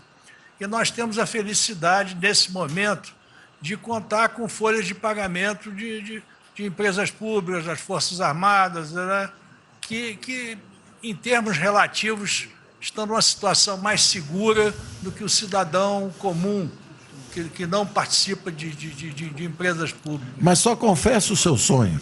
Hein? Confessa o sonho. Agora, confessa o seu sonho. Em relação à privatização... Só em 23 você confessa, agora não. Em relação à privatização, eu acho que fica claro que com o BNDES cuidando do desenvolvimento e com a Caixa cuidando da área social, o Banco do Brasil estaria pronto para um programa de privatização. Né? Mas isso a gente pode fazer... Só se discute, só se fala isso em 23. Tá? A gente pode fazer um dia um seminário aí que possa estender aí. Porque o Banco do Brasil, no passado, teve muitos privilégios pelo fato de ser público. Né? As folhas de pagamento vinham naturalmente para o Banco do Brasil ou para a Caixa, a administração dos depósitos judiciais eram sempre do Banco do Brasil e da Caixa. Hoje isso tudo é processo de concorrência. Nós temos que pagar muito caro por esses antigos privilégios que não são mais privilégios. E fica só o lado ruim de ser estatal, pesando no Banco do Brasil. Quer dizer, a gente não tem a mesma facilidade de contratação, a gente não tem a mesma facilidade de demissão de maus funcionários, e vai por diante. Quer dizer, tudo tem que submeter ao governo, tem o Tribunal de Contas travando tudo. Né? O Tribunal de Contas, hoje em dia, é uma usina de terror. Quer dizer, se a gente faz alguma coisa, está arriscado a ir para a cadeia. Se não faz, é processado por inação. Né? Você não tomou as providências que tinha que ter tomado. Então, virou um terror isso. Né? Se ficar, o bicho pega, se correr, o bicho come. Agora, se me permite, eu queria fazer uma observação rápida sobre a área de medicina. Eu acompanho os números diariamente. Eu vejo que os óbitos eles chegaram diários, passaram de 200 durante alguns dias, 4, 5 dias, mais de 200 pessoas sendo mortas. De uns 4, 5 dias para cá, esses óbitos caíram bastante, já não chegam mais na casa de 200. A minha sensação, de quem não é especialista no negócio, mas que observa os números, é que o tal do pico, o tal do famoso pico, que gerava tantas preocupações, a minha sensação é que esse pico já passou, né? Agora... É que o senhor não viu o número que nós mostramos lá em cima agora, mas isso é outra história. Senhores, sem querer cortar, muito obrigado a todos, porque senão não tem...